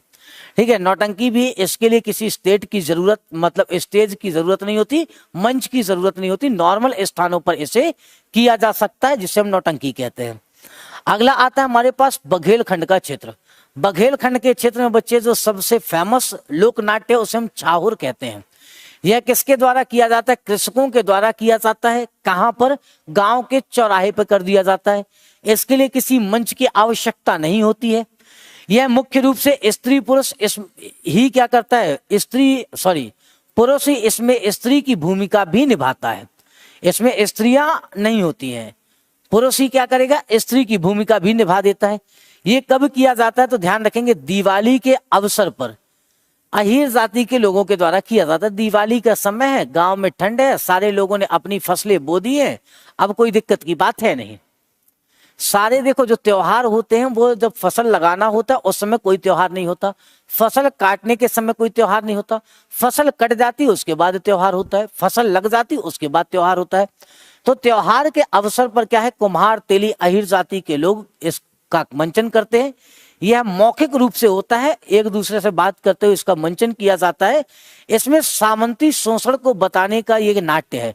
मतलब सामंतवादी व्यवस्था के समय पर हम कह सकते हैं कि जब लोग आपस में मिला करते थे, किस तरीके से एक समाज का शोषण होता है, कैसे व्यक्ति परेशान है, अपनी परेशानी को समझाने का, एक दूसरे को बताने का प्रयास करता है, उसे क्या कहा जाता है, बघेलखंड के क्षेत्र में ऐसे नाट्य को कहा जाता है छाहुर नाट्य। किस रूप में जाना जाएगा, इसे छाहुर नाट्य के रूप में जाना जाता है। नेक्स्ट, बघेलखंड के क्षेत्र में होने वाला सबसे शानदार नाट्य है, इसे कहा जाता है मनसुखा। यह रास का बघेली रूपांतरण है। रास का क्या हो जाता है हमारा, बघेली रूपांतरण है। इसमें दो मंच की आवश्यकता होती है। इसमें मनसुखा कहे जाने वाले व्यक्ति एवं गोपियों के मध्य नोकझोंक होती है। एक तरफ से एक लड़का होता है मनसुखा। बघेलखंड के क्षेत्र में वैसे भी जो मनचले किस्म के लड़के हैं जो घूमते रहते हैं, जिनके पास कोई काम आम नहीं है, उन्हें क्या कह दिया जाता है, मनसुखा कह दिया जाता है। और ऐसे व्यक्ति के द्वारा इसका मंचन किया जाता है, उसे जो है मनसुखा कहा जाता है। मनसुखा व्यक्ति क्या करता है, मंचन करता है इसका। तो इसमें हंसाने और गुदगुदाने का काम करता है, नोक-झोंक होती है। जैसे वो कह देता है कि का हो, आज तो बहुत सुंदर लागत हो, या बहुत सुंदर दिख रही हो, तो सामने से लड़की कहती है सुंदर दिख रहे हैं तो अपने लिए ना, तुमसे क्या करना है। तो इस तरीके का जो वाद और विवाद होता है उसे क्या कहा जाता है, ऐसे वाद विवाद को मनसुखा कहा जाता है। और इसे कौन करता है, मनसुख कहे जाने वाला व्यक्ति मनसुख कहा जाता है, उसे मनसुखा कहा जाता है। इसके बाद बच्चों आ जाते हैं, अगला हो जाता है हिंगला। यह मंच रहित लोक नाट्य है। हास्य और कटाक्ष पर आधारित है। इसमें जो है किसी सामाजिक बुराई पर कटाक्ष किया जाता है, हंसाने और गुदगुदाने का काम किया जाता है। और उससे भी जो सबसे शानदार है वो कौन सा हो जाता है, जिंदवा। ठीक है, और जिंदवा क्या है, यह एक महिला प्रधान लोक नाट्य है। कब किया जाता है, शादी के अवसर पर। जब कहीं घर गांव में शादी होती है और शादी के बाद के दिन क्या होता है, बारात जब जो है विदा होती है, मतलब बारात चली जाती है दुल्हन के घर दुल्हन लेने के लिए। तो जब घर से बारात विदा हो जाएगी तो बारात जाती है दुल्हन के घर, जो है बारात जाएगी। तो उस दौरान घर की महिलाएं क्या होती, घर में बच जाया करती थी। अब जब घर की महिलाएं अकेली रह गई और बहुत सारी महिलाएं निमंत्रण में आई थी, अगर इसे सोचा जाए क्यों चालू किया गया होगा, बहुत सारी महिलाएं निमंत्रण में आई थी। अब पहले के समय रहने सोने के लिए इतनी व्यवस्था तो थी नहीं ग्रामीण भारत में। अब महिलाएं रात को क्या करती, तो महिलाओं ने रात में अपना समय बिताने के लिए जो वैवाहिक जीवन के बाद होने वाले पति पत्नी के रिश्ते हैं और उनके मध्य होने वाले जो वाद विवाद है, उन सब से संबंधित जो है एक मंच का प्ले करना चालू कर दिया। और यह पुरुष को देखना पूर्ण रूप से वर्जित होता है। अगर पुरुष देखता है तो झाड़ू और डंडे से बेटा तड़ातड़ पिटाई होती है, तो उसकी पिटाई भी कर दी जाती। महिलाओं ने अपना समय व्यतीत करने के लिए, क्योंकि अब घर गांव में इतनी भीड़ है और सारे पुरुष भी बाहर गए हुए हैं, चोरी का भी डर है, तो ऐसे घर में क्या किया जाता था, इसका मंचन किया जाता था। खुले आंगन में, अमूमन क्या होता है आंगन में करते थे लोग। अब तो धीरे धीरे गांवों में भी आंगन नहीं बचे। प्रधानमंत्री आवास योजना ने आंगन गायब कर दिए। अब 2 कमरे का मकान बन गया है, बस उसी से अपना काम चल रहा है। तो ये शादी के अवसर पर बारात जब घर से विदा हो जाती थी तब इसे किया जाता था। और इसमें जो है महिलाओं को देखना, पुरुषों को भाग लेना और देखना दोनों वर्जित है। इसे क्या कहा जाता है, बहलोल भी कहा जाता है। इसे किस नाम से जाना जाता है, बहलोल के नाम से भी जाना जाता है। अभिमन्यु सिंह, चलो भाई, तो ये क्या हो जाता है, हमारा बहलोल हो जाता है। अगला चलो, लकड़बग्गा। हाँ, पानी भूल गया मैं। चलिए भाई, लकड़बग्गा। अब लकड़बग्गा क्या हो जाता है, ये देखो लकड़बग्गा कैसा है। ये एक मंचन है। जैसे मान लेते हैं तुम शादी करके लेकर के आए, अब शादी हो गई तुम्हारी और तुम अपनी वाइफ के साथ घर पहुंचे ही थे कि तुम्हारी बीवी को जो है लकड़बग्गा उठा ले गया। मध्य प्रदेश के बघेलखंड क्षेत्र में यह समस्या काफी रही है कि पत्नी को क्या, मतलब कुत्ते उत्ते को उठा ले जाते थे, पत्नी को नहीं ले गए। तो मान लेते हैं यहाँ पर क्या हुआ, पत्नी को जो है लकड़बग्गा उठा ले गया। अब लकड़बग्गा उठा ले गया तो आपको क्या करना है, लकड़बग्गे से जो है रक्षा करनी है पत्नी की। तो इस नाटक में जो है यह दिखाया जाता है कि लकड़बग्गा जो है आपकी पत्नी को उठा ले गया। अब आपको अपनी पत्नी को बचाने का प्रयास करना है। अब आप क्या करेंगे, पत्नी को बचाएंगे भाई, ये तो कर्तव्य है। तो कसमें खाई थी 7 फेरे में, तो पत्नी को बचाएगा। और उसे बचाने की इसमें क्या बताई जाती है, जो परिस्थितियां दिखाई जाती है उसी को क्या कहा गया है, उसी को कहा जाता है बच्चे लकड़बग्गा। विवाह के बाद जो है खुले मंच पर इसका मंचन किया जाता है। लकड़बग्गा विवाह के बाद दुल्हन को उठा ले जाता है, फिर जो है दूल्हा जाता है, उसको बचाता है और लेकर के आ जाता है कि कहाँ मैं आ गया हूं तुझे बचाने के लिए। ठीक है, बसंती इन कुत्तों के सामने मत नाचना, ये वाला डायलॉग करके बचा करके लौट आया। तो वहां पर बचाने का भी हमारे पास क्या हो जाता है, मंचन हो जाता है। और इसे क्या कहा जाता है, इसे कह दिया जाता है लकड़बग्गा। फिर इसके बाद बच्चे एक प्ले होता है, वो से रास कहते हैं। राधा कृष्ण और गोपियों की रासलीला पर आधारित जो है यहाँ पर क्या किया जाता है, ये प्ले किया जाता है। इसमें कालिया वध को भी दर्शाया जाता है। इसके साथ साथ हम क्या देखते हैं, गेंद जो गिर जाती है कहाँ पर, नदी में, और गिरने के बाद जो है भगवान श्री कृष्ण क्या करते हैं, सर्प के ऊपर डांस करते हैं, कालिया वध, उसे भी दिखाने का इसमें प्रयास किया जाता है। तो इसका भी मंचन यहाँ पर दिखाई दे जाएगा। चलो साथियों, इसके बाद आ जाते हैं हमारे पास रामलीला। यहाँ पर क्या किया जाता है, राम कथा और उनकी लीला का मंचन किया जाता है।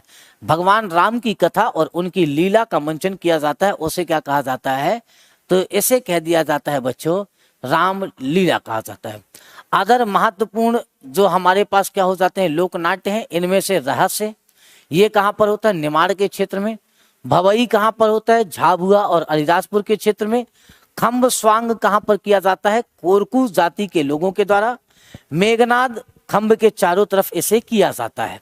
ठीक है, इसके बाद बच्चे क्या हो जाता है हमारा? पंडवानी नृत्य है, शादी के अवसर पर शहडोल और कहां पर? अनूपपुर के क्षेत्र में किया जाता है। इसमें खम्ब स्वांग को ध्यान रखिएगा, ये मेघनाद खम्ब के चारों तरफ ये क्या करते हैं? एक खंबे का निर्माण करते हैं, उसे गड़ाते हैं, उसके चारों तरफ इस प्ले को करते हैं। अब ये जो खम्ब है बच्चे, इसे समझना, इस खम्ब को किस तरीके से समझना है। कोरकू जाति जो है मध्य प्रदेश की कहां पर रहती है? मध्य प्रदेश के मध्य भाग में निवास करती है। सेंट्रल नर्मदा रिवर घाटी में रहती है। सेंट्रल नर्मदा रिवर घाटी का मतलब हो जाता है होशंगाबाद और उसके आसपास के क्षेत्र में निवास करती है, आसपास के जिलों में। ऐसा माना जाता है कि कोरकू जाति पर एक बार से बहुत बड़ी मुसीबत आई और कोरकू जाति लगभग क्या होने वाली थी? समाप्त होने वाली थी, मृत्यु को प्राप्त करने वाली थी। लेकिन उसी समय मेघनाद ने इनकी मदद की और मदद करके इनको बचा लिया, और तब से ये लोग क्या करने लगे? मेघनाद की पूजा करने लगे। और एक प्ले भी किया जाता है जिसे क्या कहा जाता है? इसे कहा जाता है खम्ब स्वांग कहा जाता है। और खम्ब स्वांग का प्ले कौन करता है? कोरकू ट्राइब्स के लोग करते हैं। तो आज क्या करेंगे हम? इतना सीख लिया। कल बताइएगा अगला क्या पढ़ना चाहते हैं। अगला टॉपिक आप सभी कमेंट बॉक्स में, ऑफलाइन कमेंट बॉक्स में बताइएगा कि कौन सा टॉपिक चाहते हैं। वो पूरा कंप्लीट टॉपिक मैं करा दूंगा। जो भी टॉपिक कहेंगे वो टॉपिक आऊंगा, आप सभी को पढ़ा करके निकल जाऊंगा। कमेंट बॉक्स में बताइएगा क्लास कैसी लगी, कमेंट जरूर करिएगा सारे लोग। ऑफलाइन कमेंट पे आकर के बताइएगा नेक्स्ट टॉपिक कौन सा हमको करना चाहिए, उसका समय क्या रखें, ये सारी बातें आप सभी कमेंट बॉक्स में बताइए। फिर हम अपनी बातों को आगे लेकर के चलेंगे, आगे बढ़ेंगे। एक सीरीज चला देंगे, जो टॉपिक आप सभी कहा करोगे वो टॉपिक मध्य प्रदेश सामान्य अध्ययन का आकर के एक टॉपिक जो है धीरे धीरे हम कवर करने का, ऐसे ही बड़े वीडियो के माध्यम से और पहले से लिखा हुआ लेकर के आऊंगा। और ये अच्छा भी रहता है कि क्लास के नोट्स ही हैं, मैं अपने बैचों में भी क्या करता हूँ? लिख करके ही पढ़ाता हूँ, ऐसा नहीं कि पीपीटी के माध्यम से। तो इसी तरीके से हम उसे करते हुए चलेंगे। उम्मीद करता हूं कि आज की क्लास पसंद आई होगी, मजा आया होगा, कुछ नए डांस देखे होंगे। अभी तो जब आदिवासी डांस देखते तो और मजा आता। आदिवासी कल्चर और आदिवासी नृत्य की जब बात करेंगे ना, उसका अलग ही मजा होगा। एक दिन उसकी भी बात कर लेंगे, आदिवासी नृत्य और आदिवासी कल्चर मध्य प्रदेश में, उसकी बात करते हुए आगे चलेंगे, देखेंगे उसको भी मजेदार और शानदार तरीके से पढ़ेंगे इसी तरह से। तो चलो साथियों, आज के लिए इतना ही।